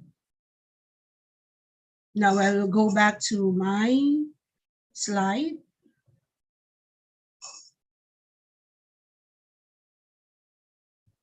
Okay, so most of you, your concept of leadership, your personal concept of leadership resonates with that of a tree. Okay, maybe in the chat box you can put, or you can add up why your personal concept of leadership, like leaders, tree bear fruits, and fruits are maybe the outputs or the outcomes of leadership, etc. But of course, this is a very personal interpretation of leadership, because I want to have a disclaimer here that I'm no expert of leadership. I'm no expert of management. I happen to be an awkward leader, an awkward manager. The new dean, I'm just maybe, I haven't had a year yet as a dean, but somehow my take on leadership is really, really very personal. It's because I believe that leadership is actually, a professional as well as a personal journey. So indeed, what is instructional leadership? Okay. The concept of instructional leadership emerged and developed in the United States in the early 1980s, because of the educational movement called Effective Schools movement, which actually examined school-based factors which positively influence learning outcomes. Comes with this movement are the body of researchers that found out that effective schools had principals who stressed the importance of leadership, and principals are critical to success in children's learning with poor urban elementary schools. There were also characteristics found to be influencing positive learning outcomes, and these include strong-mindedness, directness, and charisma. So as I've said, there was a changing nature of the instructional leadership from the 1980s, where it is seen as the direct role of the principal. But in the 1990s, somewhat the attention to instructional leadership seemed to waver, because it was displaced by discussions of school-based management and facilitative leadership. But in 21st century, there was actually a reincarnation of the IL because of the accountability movement, where schools were actually held accountable for the results of teaching, and that is the outcomes of teaching, and that is student learning. And so the nature of instructional leadership evolved from instructional leader to leaders for learning. So I'm presenting to you several definitions of instructional leadership, but I want you to focus on the things I have underlined. We have here a definition given by King, where instructional leadership is defined as the whole activities performed by leaders at school. And I want you to focus, that this definition focus on a specific goal of IL, and that is to develop the learning and teaching process. For Blaze and Blaze, in this definition, I have highlighted mixture of several missions, such as inspecting class instructions, developing educational staff, and curriculum. This is just to imply that IL involves sets of activities, sets of activities that should be done within the concept of IL. For Sisman in 2012, he defines instructional leadership as power and behaviors that managers of the school, teachers, supervisors. So this definition, on the other hand, implies a sense of influence, okay, a sense of authority, of implementing change, okay. So you'd see that the IL has goals. You need to have some activities. There are roles and responsibilities to be done, and it involves a sense of authority or a sense of effecting change. Okay, the slide's not moving. Okay, so as I have said a while back, leadership has now become, with the paradigm shift of the focus from teaching to learning. No, the definition of instructional leadership now depends, and to call instructional leaders as leaders for learning. Now, from instructional leader, it becomes now learning leader in the 21st century. So the National Association for Elementary School Principals has this definition. And you have to take note that in the 21st century, we now put emphasis not only with the goal or target of instructional leadership, but also about the roles of instructional leaders. So instructional leadership is leading learning communities where staff discuss their work, collaborate to solve problems, reflect on their jobs, and take responsibility for what the students learn.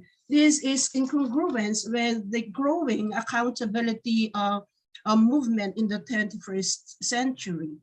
In addition to that, this is another definition. Instructional leadership is seen as an approach where school leaders demonstrate ongoing deep involvement in curriculum and instruction issues, having a hand in a wide array of activities aimed at, okay, I highlighted this, bettering school teaching and learning. So based on the given definitions, we'd see that IL is not a static term. It has evolved. It does not mean the same thing universally, because school leaders, instructional leaders in small schools may act differently with instructional leaders in big schools, okay? So although while instructional leaders' role may differ in various settings, all instructional leaders influence learning outcomes. So here I presented the three that we have highlighted a while back, that instructional leadership involves a goal, and that is to promote growth in student learning. It has dimensions. It may include setting clear goals, allocating resources, managing the curriculum instruction, monitoring lesson plans, and the like, evaluating teachers. And it's sort of include a sense of influence. But researchers have sought to understand what instructional leadership, and there is a general consensus that includes that it includes strong focus. So there must be a clear goal. You are developing, in line with this, you are developing congruent teaching and learning objectives, and you hold high expectations of the students. And you have to support, you have to give the supporting environment for you to be able to achieve those goals. You have to monitor this learner progress, and you have to protect instructional time. You also coordinate curriculum, you provide instructional support, and you support teacher learning.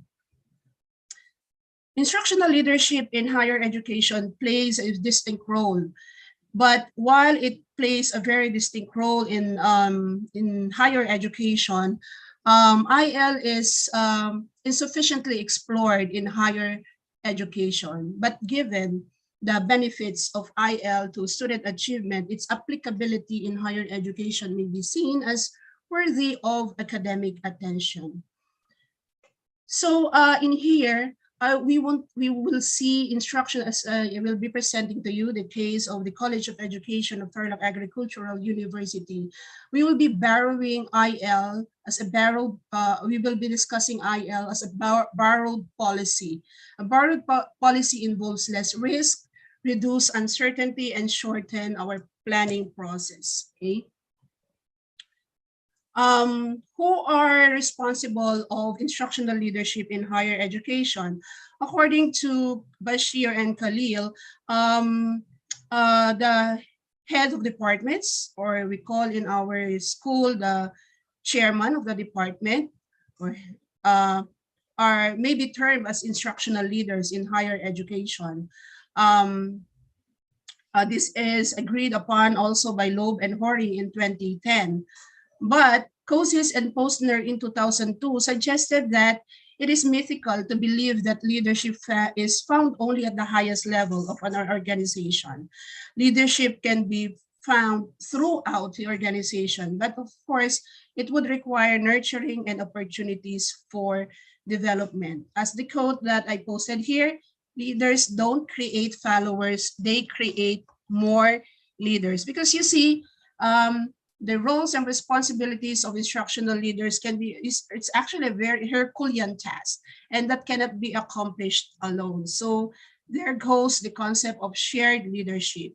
So the D may have a leadership function, or your faculty may also exercise leadership function as long as they contribute and they do things that leads to promote student achievement, and they can be called instructional leaders. There are models, different models of instructional leadership, and there are about as many versions of IL as there are people who write about it. Okay, we have the most popular, Hallinger and Murphy, where he sees IL as a directive leadership. Murphy, on the other hand, emphasizes the importance of indirect actions of principals. By indirect actions, the indirect influence of principals in the different activities. And Weber, on the other hand, extends the concept of instructional leadership from exclusive to inclusive. That is inclusive leadership, or the shared leadership, or what others call it distributed leadership. Okay, so these are the different models of IL, and these are also the dimensions proposed by these three, Hallinger and Murphy. We has 3 dimensions. Murphy has 4 dimensions, and Weber proposed 5 dimensions. You'd see that they are common in their terms, like IL involves defining a mission and to manage curriculum and instruction and to provide support. That is why in my discussion later with regards to the teacher education program, I will be using the simplified model. I will just be zeroing in on the 3 dimensions, and that is defining and sharing goals, and monitoring and providing feedbacks on the teaching and learning process, and promoting school-wide professional development. I think I'm being fast. Am I talking too fast? It's just all right. Just all right, ma'am. Okay, thank you very much. Can you click the heart button just to see if you're still there?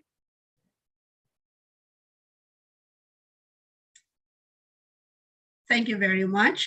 So based on this construct, I will be sharing with you our experience in running teacher education program Cultural University. Now let's talk about the first dimension.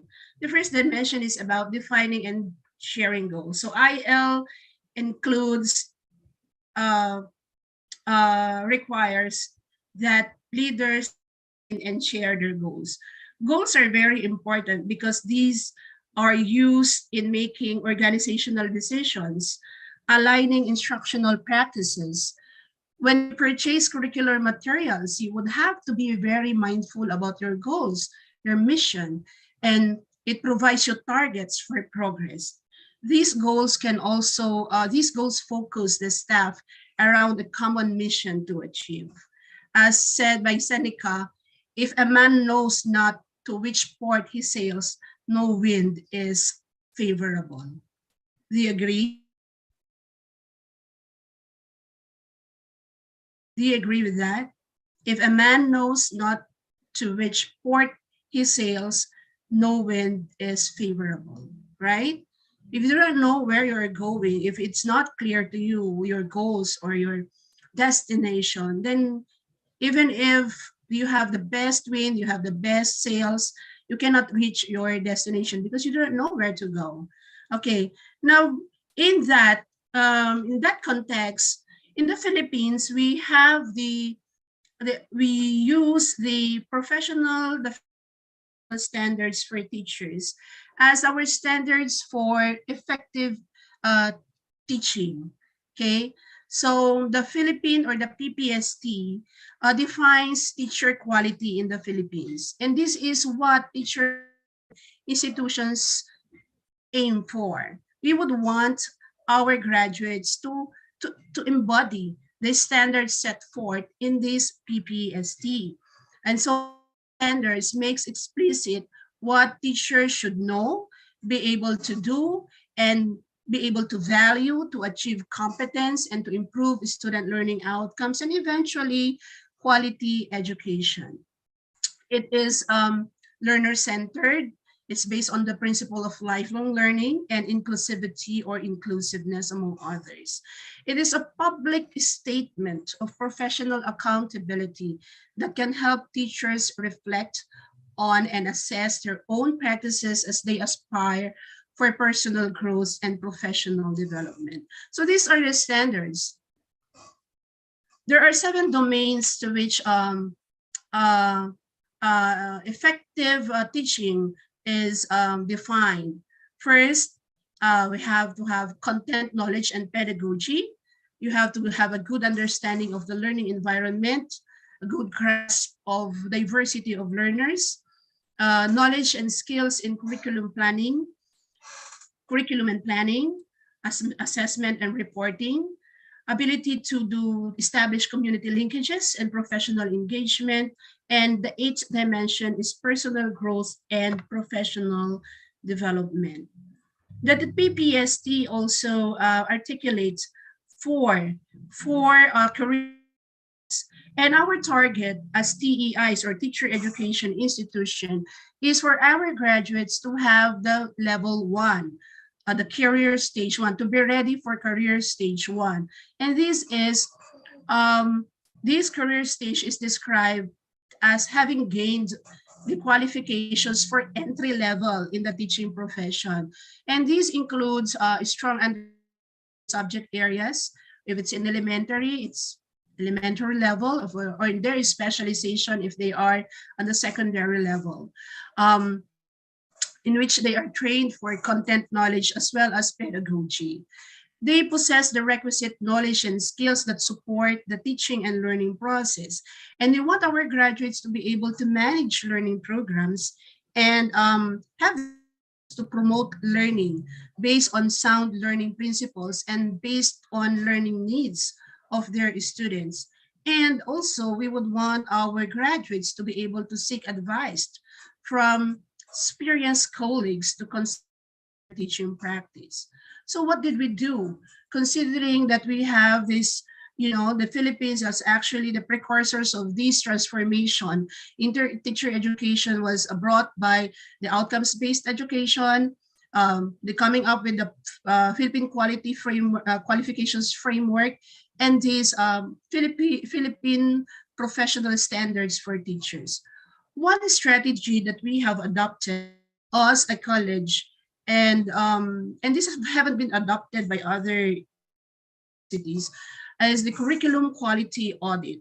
In here is a picture consisting of instructional leaders from different university who were trained to become auditors, okay, to become audit experts in curriculum quality audit. So what is curriculum quality audit? Curriculum quality audit is actually a form of curriculum mapping, which was anchored on PPST, and it allows the program heads and the course teachers to align the teacher education curriculum with the PPST. So we have undergone the review of our intended curriculum and look into gaps or maybe underrepresentations and overrepresentations. By underrepresentations, we mean there may be a target or there may be a standards that we are not able to target, or overrepresentation means there may be a standards that we are and underheating another, okay, of the PPST in the pre-service teacher education programs. And to achieve constructive alignment, by constructive alignment, we mean the alignment from your outcomes up to your assessment, that there is a vertical articulation of the outcomes up to this to the content up to the assessment. So I'm showing you here a picture where after our training, we go back to our own universities and trained also our co-teachers, our colleagues. So here are our administrators, and here is a group of I believe these are faculty of technology, where we group them according to a specialization, so that they would sit down and they will look into their syllabi.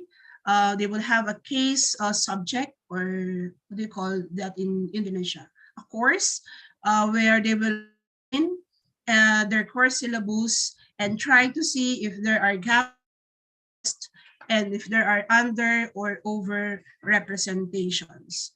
Here are more pictures. Here's the math group. Okay. These are the professional education group. These are the faculty of technology courses. This is one of the academic chair person in our department. Here are the faculty.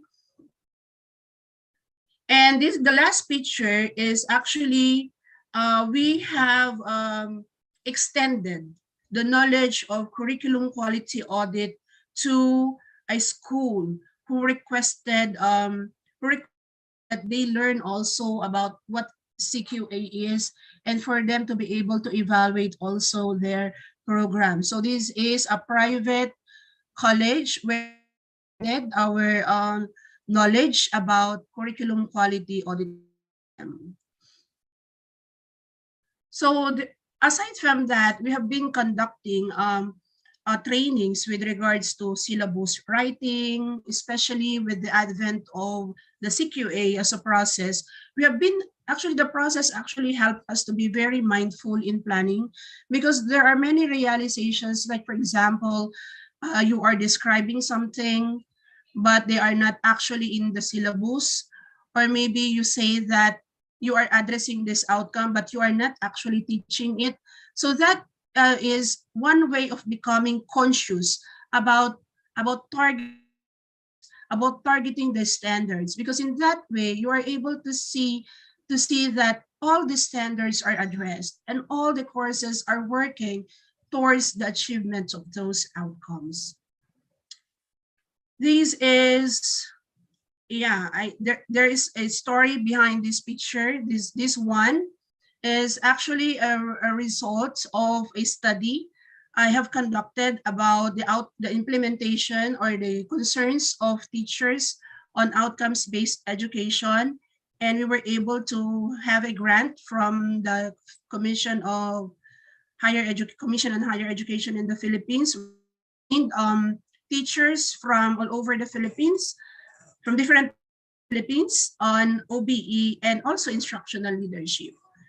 And here are also the College of Education do not stop in training in our college, but we extend this to this one is for these are the College of Engineering. These are the graduate program faculty. These are faculty from College of Agriculture.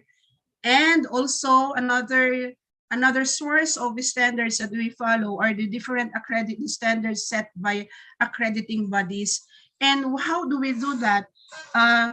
In our quest to be able to address this, we send teachers to trainings. And so these are just but a batch of faculty who were accreditors. And and these are the academic affairs. These are academic chairpersons where we share, our targets, where we ensure that the policies and procedures are really working towards the goals. Okay, this is how you also share. You have to be clearly communicating the goals to different sets of people, including students, including parents. So we also hold orientations, we hold meetings, we have consultations with stakeholders, where we verbally articulate the targets or our intentions. Okay, so what are the structures present in the college that is supportive of these practices? Our college is actually divided into academic departments. Proposals for curriculum comes from the academics. We also have accreditation committee that takes care of our activities in meeting the standards for accrediting bodies. By the way, our college is already level 4, already earned the highest accreditation level with regards to our teacher education programs. And we also have curriculum committee, which is in charge of initiating curriculum review, initiating curriculum change or curriculum development. This consists also of a group of experts, and we have a syllabus committee and that sees that that reviews the syllabi being submitted with the faculty. They look into the constructive alignment that I was mentioning a while back. They see also if the outcomes are articulated. And we also have instructional materials development committee, where we see also that the materials that we use are also aligned with the goals that promotes effective teaching. Okay, and we have also the council, and this consists of the faculty who have the position of assistant professor and up, and these are responsible in reviewing and approving curriculum proposals at the college level. Okay, so these are the structures present in the college. In line with this, the goals also help, okay, and it serve as guide in the admission and the different practices in the College of Education. We are I don't know if we are the only college in the university of that has admission and retention policy, because my analogy is like the development of teachers can be likened to nurturing a plant. You start with good seeds. Okay, we start with good seed, and the implementation of the K-12 curriculum states that those who will enter college should be college That's why we set higher standards with regards to those who apply. Okay, because we have to start that we have to be certain that indeed they are ready, so that we will be able for us to train them well and to become effective teachers in the future. Besides that, we have the teacher aptitude test, a standardized test that we um, that we use to select the applicants. Okay, and we also have retention policies. This is just to ensure that we really have the best students, because you know they will become future teachers, and our nation depends on the quality of the teachers that teacher education institutions produce. Okay, and also it also guides us in faculty development and the qualifications of faculty. We set high standards because in the Philippines, you cannot teach in the teacher education program without a license and and uh, and a master's degree to be able to teach professional education courses. The goals also guides us in our planning process. Like we are very careful about where does this lead us. So instructional leaders must be very mindful about plans. You know, there can be as many activities that you can think of, but the goals will help you filter what's relevant and what's irrelevant. Okay, so in planning, you have to see to it that every activity, project, programs that you do are actually contributing to the attainment of the goals, and also the different instructional processes. We try to see that what do we do there? We observe classes, we monitor the classes, um, faculty, we talk to students, we conduct evaluation to see that everything is going as planned and to see that everything is directed towards that goal. So I believe I have enough with the defining and sharing goals. And the second dimension is about monitoring and providing feedback, okay, about student progress. Okay, Waters, Marzano, and McNulty studied several researches that look into the importance of monitoring and providing feedback. And this dimension is just but 121 factors that has statistically significant relationship to student achievement.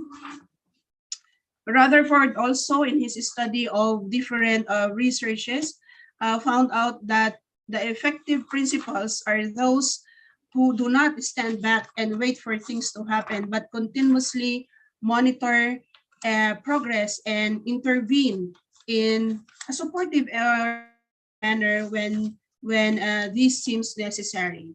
So monitoring and providing feedback includes requires instructional leaders to be visible, to be communicating, to provide praise and feedback, and to ensure that instructional time is uninterrupted. So how do we do that? So in addition to that, instructional leaders, according to Blaze and Blaze, are instructional who monitor and provide feedback are actually having better outcomes. They increase teacher reflection. It helps them to become reflective and to be able to inform their instructional behavior. And then teachers are responsive to student diversity.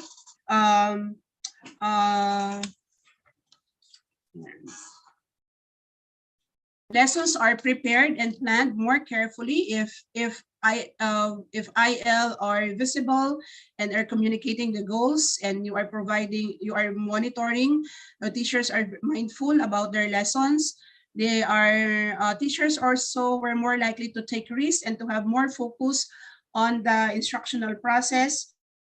And teachers use professional discretion to make changes in the classroom. Further, Blaise and Blaise said that monitoring has positive effects on motivation, satisfaction, confidence, as well as sense of security among teachers. So in our school, being visible is being present. They may not be physically present, but they know that you are monitoring them, even with presence. They follow because you know that you are visible in every aspect of the teaching and learning process, in curriculum and in instruction. My way of communicating is actually through emails. I do some check-in. I just say hi to them, or just asking them how they're doing. I have personally, I have a Monday inspirational quotes every Monday quote to inspire them for the week. And during Fridays, I also give Friday quotes, which theme focuses on gratefulness, being grateful about their hard work. You know, this helps in your visibility and also in providing them feedbacks also. Okay, they can also send me a messenger is very much used in the Philippines. We have a group chat. The group chat is actually a very informal chat. We can share jokes together. We can post memos. But during Fridays, there are, or we share jokes. And then on Mondays, we share more serious stuff. Okay.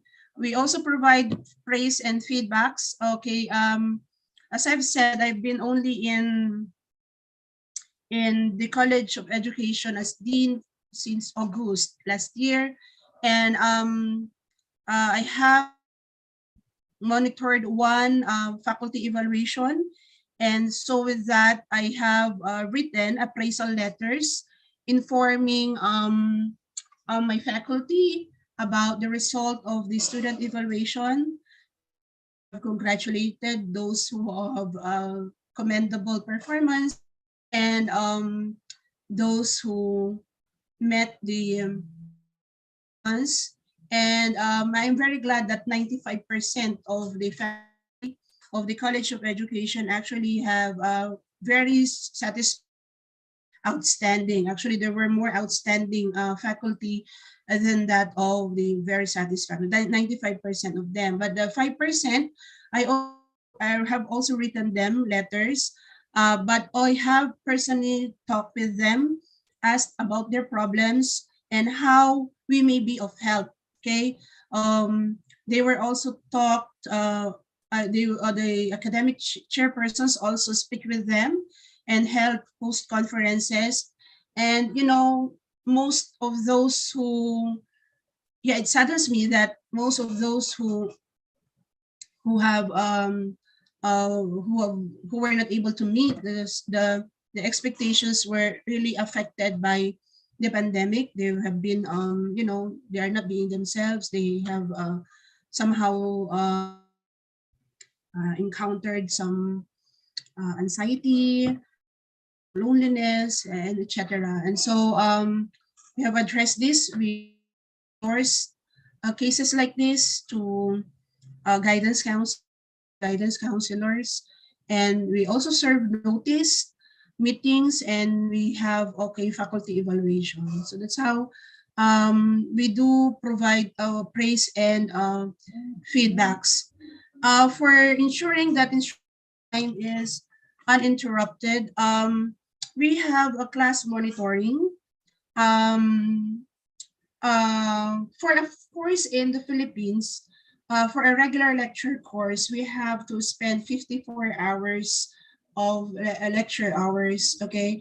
And so we, as much as possible, we try to meet this, but of course, the time for examination is and library work is also included that in there. But we try to somehow, especially now, the flexible learning modalities that we have adopted, we really have to monitor because monitoring is actually challenging, especially now.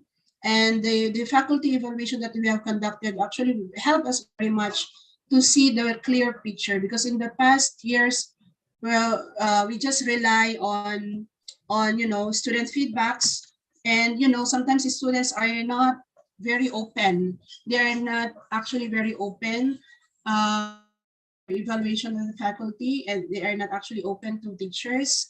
And so you cannot picture it if you just use, so I suggest that you use different modalities and methods to really get to be able to really get a clear picture about how classes are going in the college. Okay, so we have class monitoring, we also do faculty observations, but this faculty observation is not um, punitive in nature. It's actually more of assistive in such a way that this is faculty observation actually prioritizes the new teachers, because we want to see in what areas they are struggling, and we would be able to help them and for them to have a smooth transition and in their work as faculty.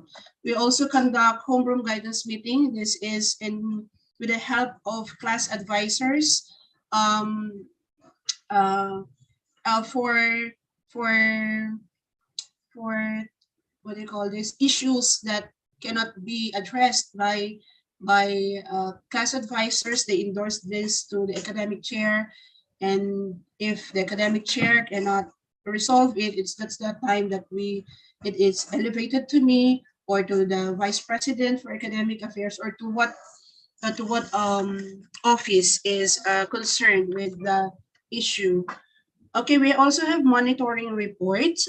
In the monitoring report, I have in place a monitoring report of syllabus submission, um, of submission of learning resource package, because with the flexible learning, with the advent of flexible learning, we have to ensure, because in TAU we have adopted the synchronous and asynchronous online flexible modality, where we use LRPs, or what we call the learning resource packets, to be used by faculty when they do not have a synchronous class. Okay, so I'm really very strict about it. I'm very concerned about this when faculty are not able to turn in LRPs, because I was wondering what are they using when they're in class. And so uh, and um, and because of this monitoring report, we're able to protect that instruction. We're able to see that we are actually giving the instruction necessary for us to, for us to teach, for us to be able to provide opportunities for our students to become effective teachers in the future. Because if you have very limited time, you would not be able to to to provide opportunities that will improve their knowledge, their content knowledge. They will provide opportunities to be able to practice their pedagogical skills, and yeah, and to develop the values that are necessary also. And so we have also the table of specification, where this is also being reviewed by chairpersons, where they are you in the TOS, you indicate how many hours you were spent in teaching a concept, if you were able to cover what you ought to cover. Okay, and have makeup classes for faculty who would have travel, the things to do, and they are not able to meet their classes. We also provide these for them to catch up and to conduct. So these are just but few of the activities that we do for us to be able to monitor and provide feedback on the teaching and the learning process. And the last dimension is promoting a school-wide uh, development. Includes encouraging teachers to learn more about student achievement through data analysis. It provides providing professional development opportunities that are aligned to school goals and providing professional literature and resources to still there? Hello? Can I see a thumbs up? Yes, ma'am. Okay, thank you very much. Okay, so in relation to this, and Yes. yeah, thank you very much. In relation to this dimension, these are the activities that we do in the College of Education. We actually involve ourselves in seeing the licensure examination for teachers, the result of the licensure for teachers. We conduct analysis, a 10-year analysis or 5-year analysis, and we look into factors that may be um, uh, affecting their ability to to to pass this examination. Okay, and we also look into, because the problem in our while we have very high licensure exam result, okay, I'm proud to say that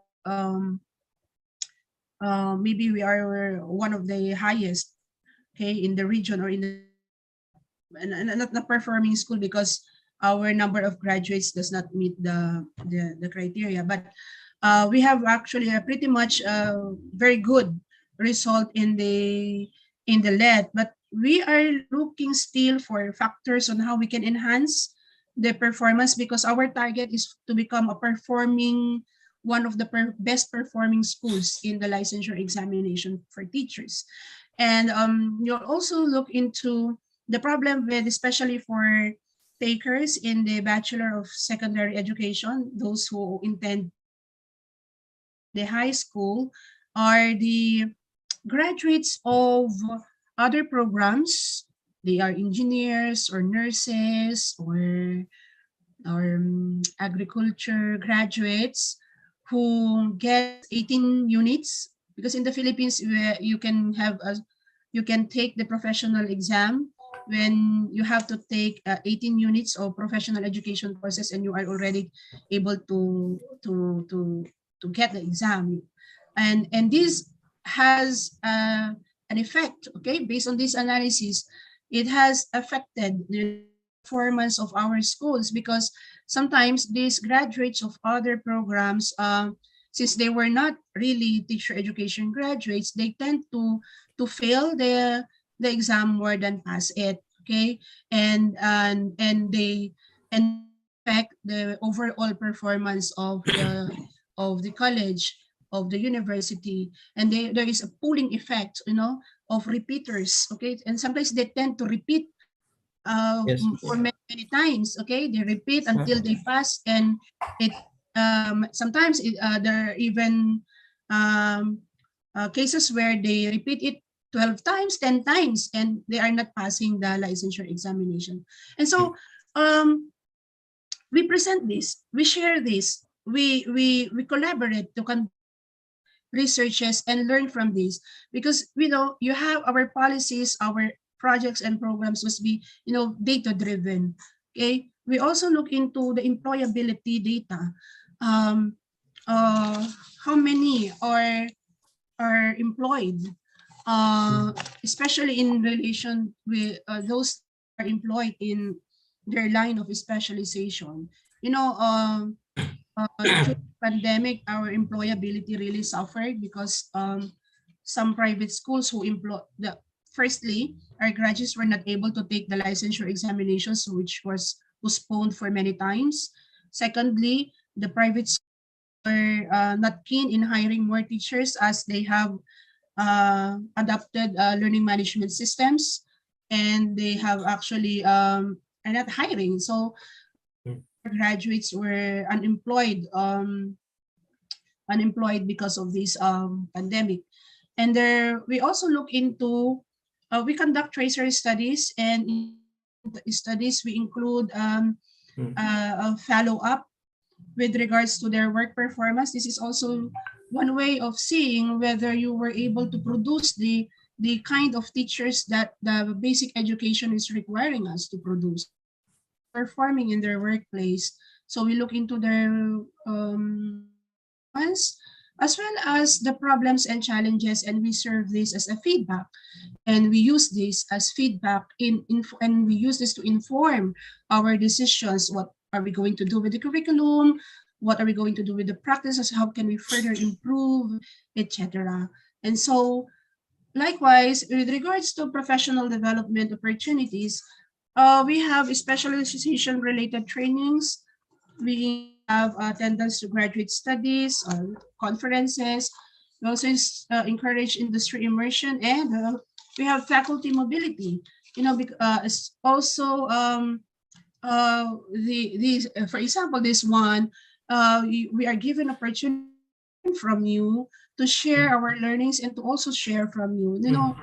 Adult learning now is not more of a sage on the stage, but more of a sharing of our experiences and best practices. And we believe that when we go back from these mobilization activities, we can share more to our college, and we can do more in our college, and we are becoming more, effective in the delivery of instruction. And so we actually are very, with the help of our internal linkages director, we are actually very active now in faculty mobility, but also with regards to student mobility. Now, even if it's not, academic, in nature, even if it's cultural, because we believe that, as teachers, you also develop students with a sense of culture, of cultural sensitivity, of understanding diversity, and this helps, this internationalization mobility helps really in developing these values, okay, and attitude. So with regards to providing professional literature and resources to teachers, I have to admit that this is one thing that we haven't institutionalized, but so far what we did is we have a toolkit, okay? We provide toolkits for preparing syllabi. We have, in preparing IM, we provide a template, and we also have curated, especially during the onset of the pandemic, we have curated open educational resources, which help the faculty, because we cannot access our library, and it helps the faculty to prepare their learning resource packets that we are given to the students. So these are the 3 dimensions that I want to zero in, and these are just but few. I'm just sharing with you the activities that we had early on the pandemic. This is have the lockdown in March, okay, and we have arranged this webinar series for our faculty, and how we transition from traditional to blended learning. We also have managing LM and developing modules and learning resource packets. We have invited different faculty from the different parts of the Philippines. I believe we also have some from other countries. We have assessment during inflexible learning. So this helped us a lot to transition from the face-to-face to the blended learning. This is our faculty were also in the using of LMS and other online tools to assist us and to carry out instruction effectively. But of course, instructional leadership in higher education, particularly, is not without a challenge. Shaked, in his study of instructional leadership in Israel, noted the following challenges, and this includes the higher education's fundamental norm of the lecturer autonomy, where faculty asserts that they have academic freedom, and the IL is telling you how to do it. Okay, so it's not very compatible about how lecturers or faculty in higher education um, assert their autonomy. Okay, and the low priority of teaching quality in higher education, because the respondents in these actually research universities, and in these research universities rendering more prestigious and valued activity, where IL is focused on teaching, and in the universities the focus is research. And the style of teaching in the academe is you usually have lectures, okay, and and teaching and learning may be IL may be proposing um, varied teaching methods, more engaging teaching methods, runs counter with the belief of lecturers that the style of teaching should be a lecture. So the advancing teaching method is neither nor suitable for higher education, according to this research. But in the same research, he said that these observations are not as manifested when it comes to college of education. Okay, I have emphasized this because I'm sharing with you the challenges of also in in leading teacher education programs. So because they said that college of education is, they believe in the of innovative teaching methods and ascribe the importance of to teacher quality. So IL to teacher education program is a welcome policy, or a welcome approach. And this is also noted in Malaysia, um, where teacher education programs use instead of lecture, student-centered approach. But in the recent years, HEI has already invested in improving the quality of instructions, as I've said, because also of this accountability movement. The government is asking us, where do are we giving the benefit, are the benefits of education equivalent to the cost that we are incurring, etc. And with regards to research and instruction, they can actually go hand in hand. They can complement each other. You can have research-based instruction, and your instruction can also be used as a base for your research. So these two are not really contradicting, but actually more complementary in improving the teaching process. So now, based on our earlier, based on what I presented to you, we have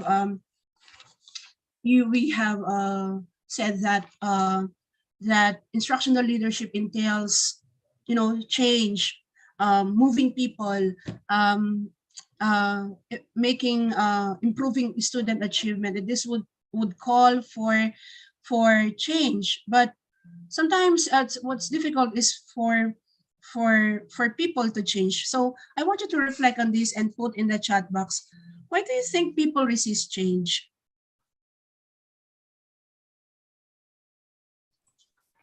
Can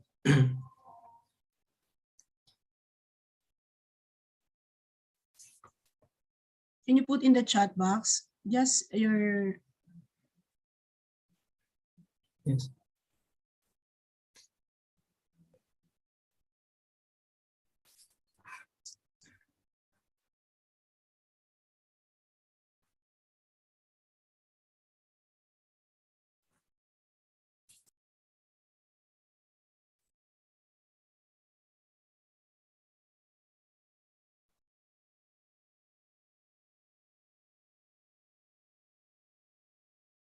Afraid of losing, they may be inconvenience. Yes, thank you, Sir Bench. Afraid of losing position or your comfort zone. Already comfortable with this, why change? Yes, thank you, Sir Asis. What about the others? Are you really hungry?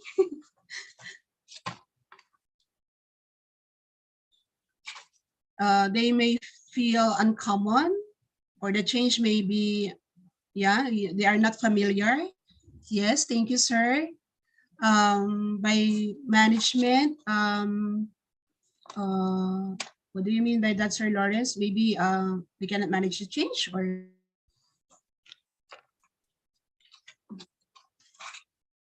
yes. Let me hear from you. But I think, in one way or another, you have experienced change, right? And maybe in one way or another, you have resisted to something that is introduced to you. It may be moving to a new job, or introducing a new strategy of teaching, a new project, a new research area, a new designation, right? So in one way or another, why do you think you resist change? Why do people seem to resist change?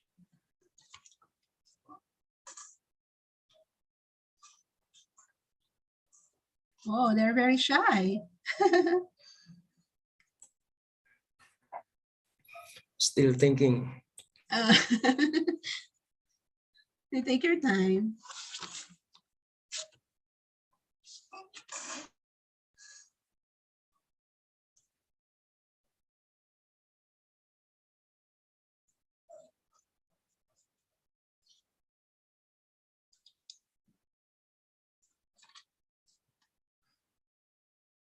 Management.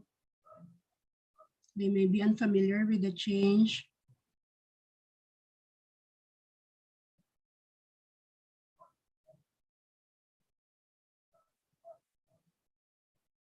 Okay, you're still thinking. Okay, so maybe you don't want to key in your answer. Maybe what I will present next will resonate with what you have in mind. So why do people resist change?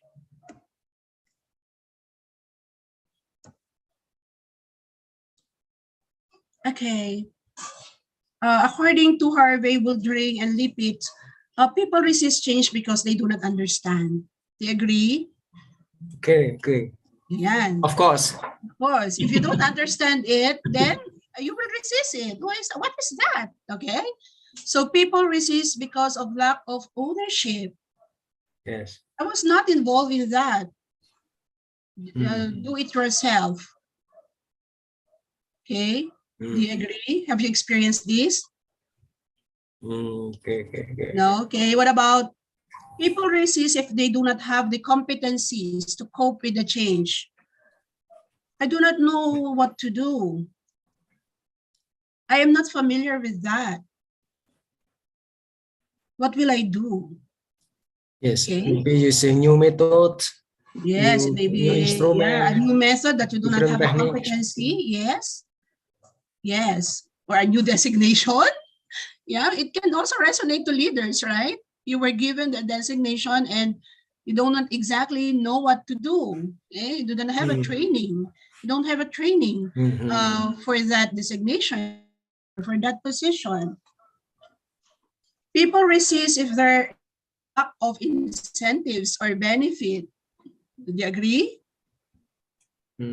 What will I get from that? If I do that, what will I benefit from? What will I get from it? Possible. Okay. People resist if they do not have the time to engage with the change. Maybe they are overworked. They are overworked. They have lots of workload. I am very busy. I have lots of work to do. I do not have time to understand that. I do not have time to attend that meeting. I do not have time to attend that seminar. I do not have time to implement that.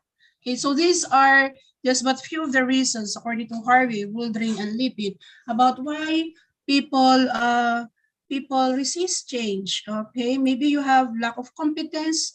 you are attached already, right? Like what Sir Asis said, you're already you are already comfortable to the present situation. Okay, you are not prepared to consider the new.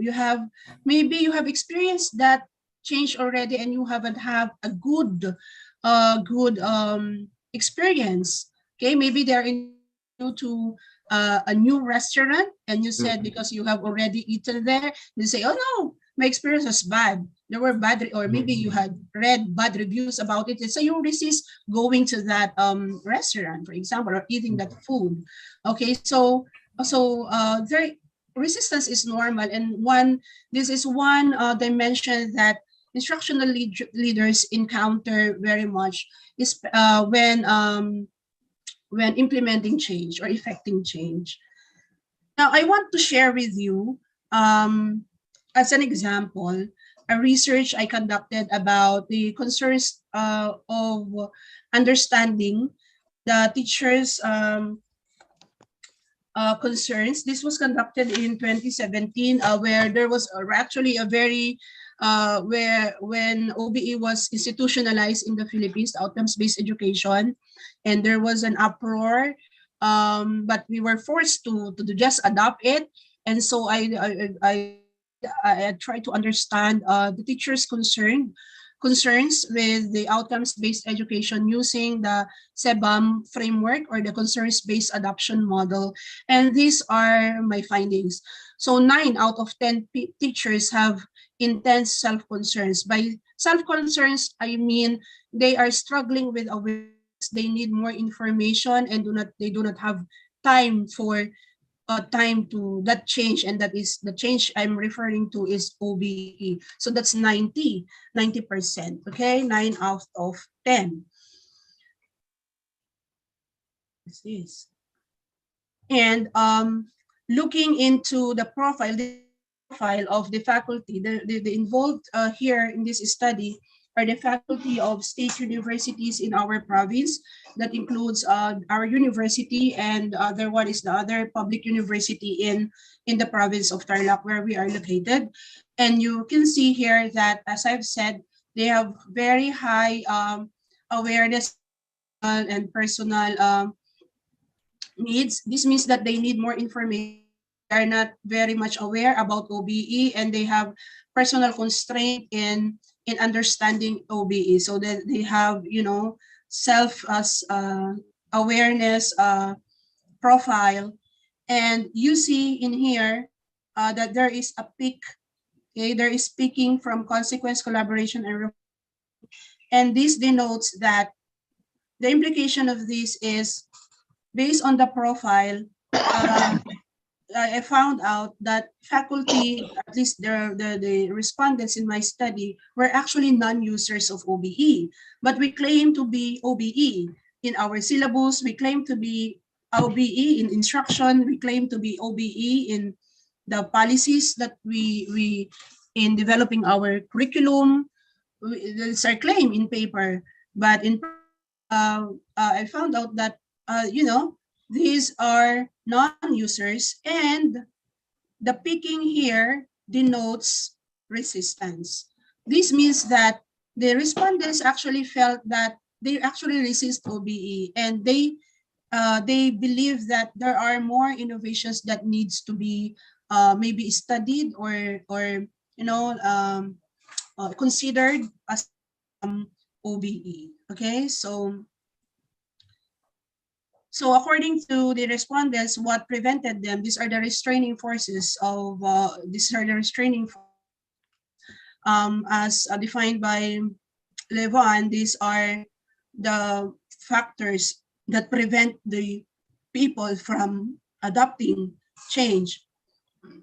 They have big classes, because outcomes-based is, very heavy in really documenting evidence that there was indeed learning that took place.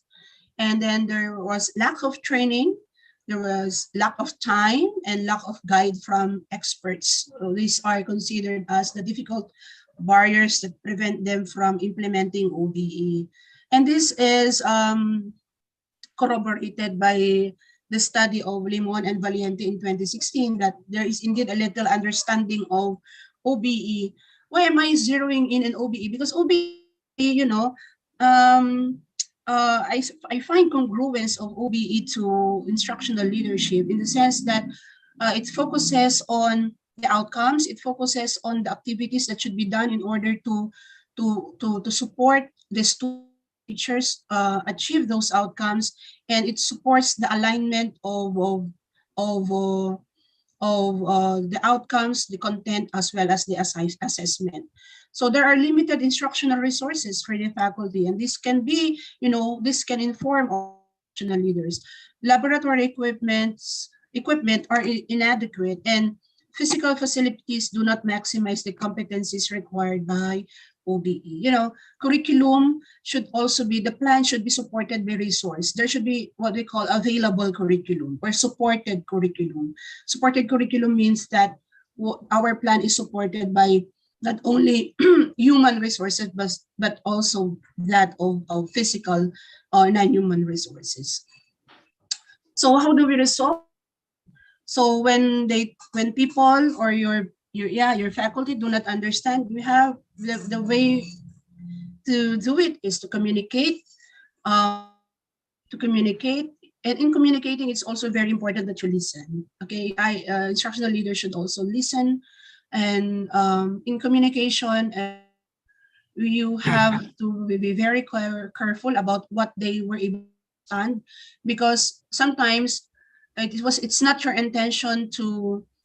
Sometimes your intention is not congruent to what they received, to what they have understood. Okay, so it's very important that you clearly communicate. You try to persuade. You can use persuasion, okay, in communicating, so that you help your faculty understand. And in terms of lack of ownership, there should be opportunities for increased involvement. Consultations must be conducted, etc. Okay, but depending, there are a lot of factors, issues concerning consult. We will not discuss it anymore, but yeah, when people are involved, they are given opportunities to become leaders themselves. You actually reduce resistance, thereby you increase the likelihood of change. Okay. And if they do not have the competencies, training, professional development is a very good way of addressing this issue. The schools or any college, or even if it's not college of education, any college who would want to be able to transition from the status quo to an innovation, need to provide the resources, the development that our faculty need to be able to successfully transition in the change that we want to implement. Okay, if there is lack of incentives, incentives may not always be financial. A simple recognition is one, especially you want to commend them. You commend them publicly. Okay, you use good words. You recognize their efforts. It's one way of encouraging incentive. So you can also use re-educative persuasion. Also, you make them understand the benefits, and also when you try to present something to the faculty, do not present the negative one. You concentrate on the goodness or the benefits of that innovation, because if you will present the negative one, if you will say, oh, there is this innovation, this is this new method, we are forced to do this, and this is very difficult, this is very taxing, it will add up to our burdens, etc., etc. You have used every negative word that there is, and how do you expect your faculty to work with you or to help you with that? Okay, you have to somehow, if you want to effect change, you have to present the innovation in terms of its benefit, etc.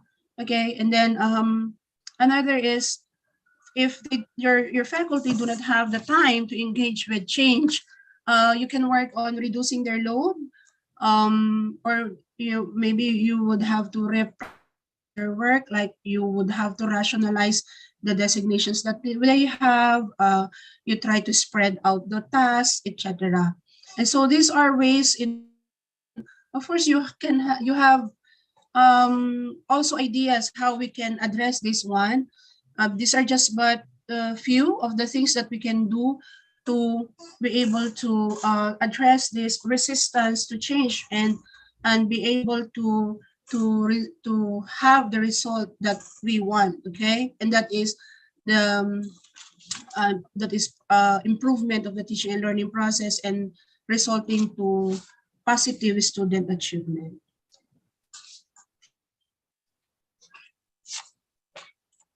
Using the same Mentimeter link, have here. So we have discussed what in the dimensions of IL, and based on the researches I presented and the experiences I have presented, or maybe based on your experiences, what do you think makes an effective instructional leader? What worked for you, or based on your experience, what knowledge, skill sets, or attitudes and values worked for you as instructional leaders? Okay, I want you to go to the Mentimeter I provided earlier. Can I have Sir Asis, can you help me post it again in the chat box? All right. Thank you very much. Copy and paste. Please retrieve it.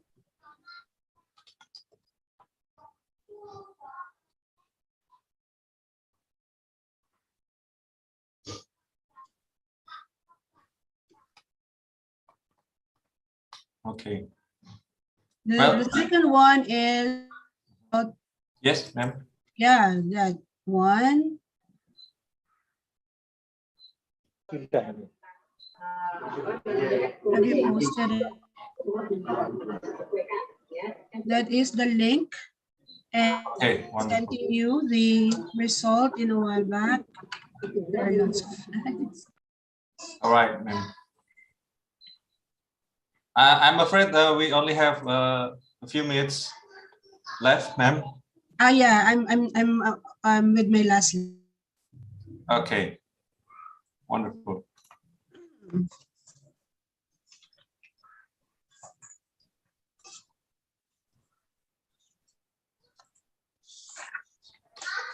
You can answer based on your own experience, or based on if you are still an undergraduate student who are with us.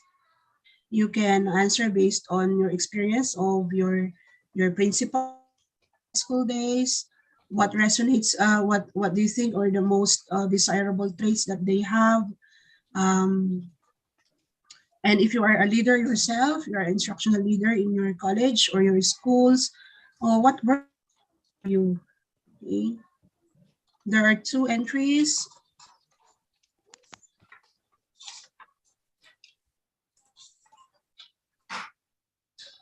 Okay. Ma'am, in the meantime, Yes. here our Dean, Professor Andi Vefta, is also joining with us. Mm-hmm. And perhaps you would like to... Yeah, how are you? How are you, Dean? Among the deans. Yeah. Oh, sir. I listen your lecture. I Yeah. listen. Yeah. Thank you very much. Very Yeah. inspiring. Very inspiring. You know Yeah. what? I was actually very anxious about sharing a lecture because I've heard that you are an administrative science, and Yes, yes. my first experience with leadership and management is actually just my personal journey, as a Yeah, leader. And so yeah. that's my the kind of sharing that I want. Yes. Because you see, leadership is a personal and a professional journey as well. Yeah, yeah, yeah. That you were able to join us, sir. I Thank think you this is for having me. Yeah, very important material to be presented. I think this is very good material. Thank you Because very this is much. also our problem about good instructional leaders. This Yes. very critical point in my faculty too, yeah. Yes, Sometimes sir. we have a problem about this one, so we now working out to find Correct. out how to solve You it. know what? Yes. Yeah, I'm, yeah, yeah, yeah. yeah. I'm seeing at the center and the most the word emphasized in our word cloud is communication. Actually, this is my Waterloo That's about true, exactly, communication. Ex- Yes, because exactly. my before when they told me that I will be Yeah, assigned as dean was I don't know how to yeah, get angry. How would I yeah, say? How would I be able to provide feedback? I don't know how to yeah, reprimand, etc. And then yeah, I realized that there is no need to be angry. Yeah, just to be yeah, yeah, truthful and to be clear about your expectation. yeah, yeah, It's a learning journey, Sir Dean. yeah. Yeah, just few days ago, I just form what we call it task force, yeah, task Yeah. force in my office Mhm. to solve problem of communication here. Yes. So this Wow. is what I have a problem now. Yeah. Me Okay, too. okay. Yes, Dean. Keep going, Dean. I keep Thank listen. you. Yes, okay. Have a good time. Thank you. Sure. Thank you very Yes, much. yeah. Okay. Mr. Andi Fepta, sorry, Mr. Dean, maybe Yes, we yes. can open discussion in short time with Dr. Claire regarding the next agenda, Yeah. especially for the collaboration between two Yeah. faculty.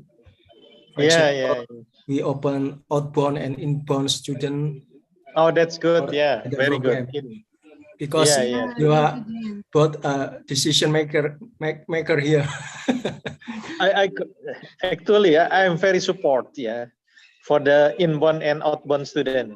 If we cannot do it Yes. by luring, yeah, we can do it by online, by daring. Sure, Yeah, sir.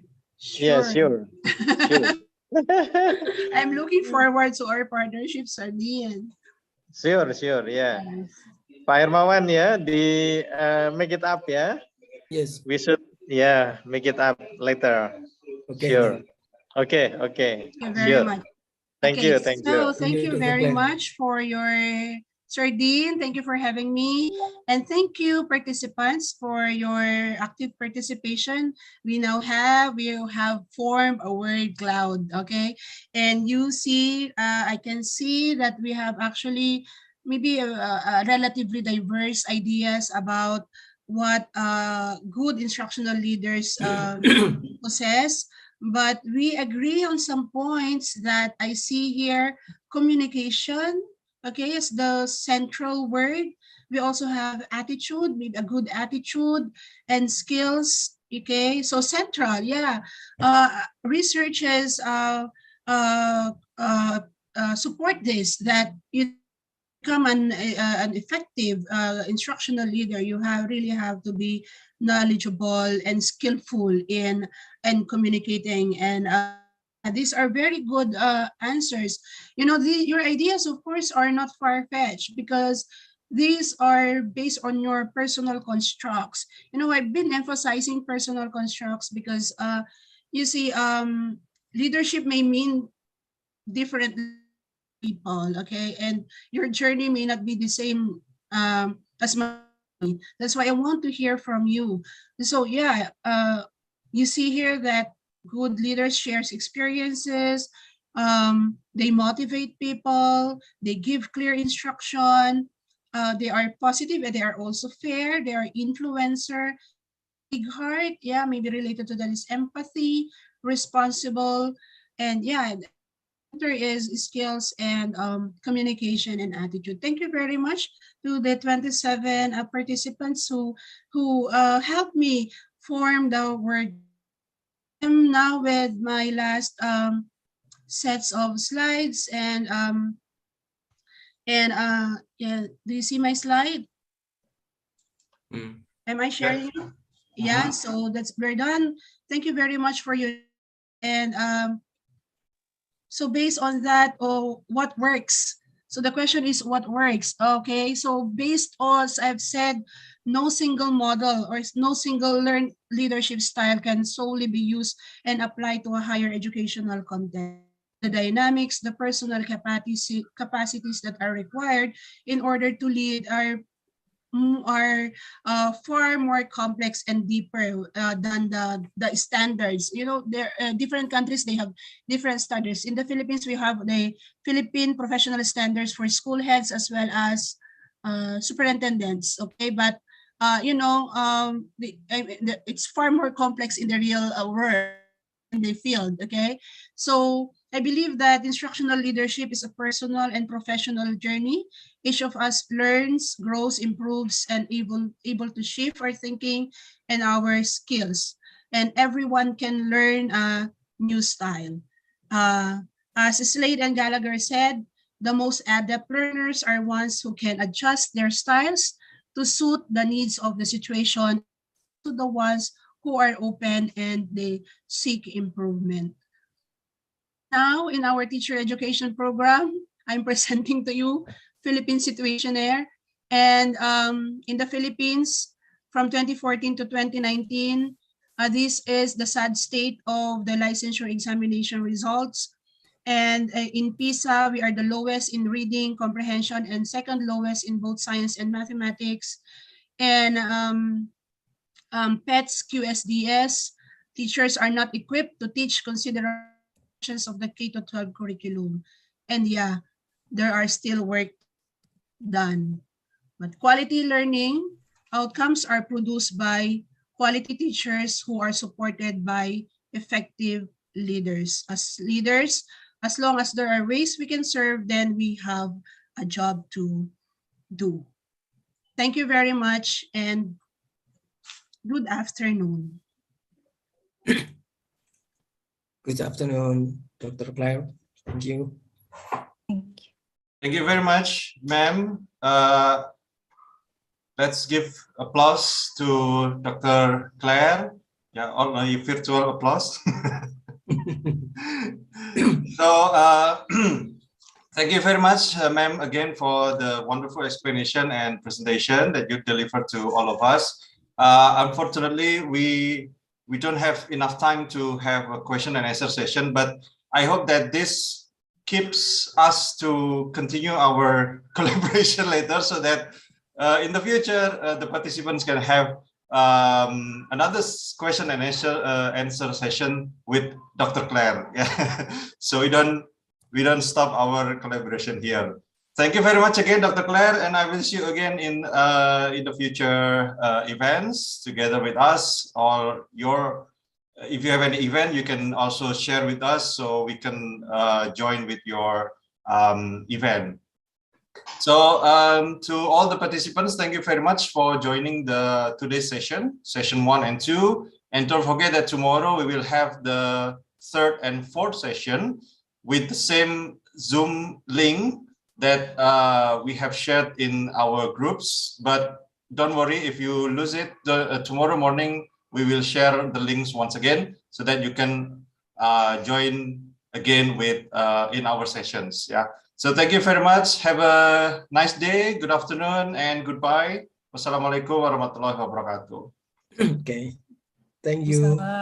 Terima kasih. Terima kasih. Thank you. Sama-sama, terima kasih.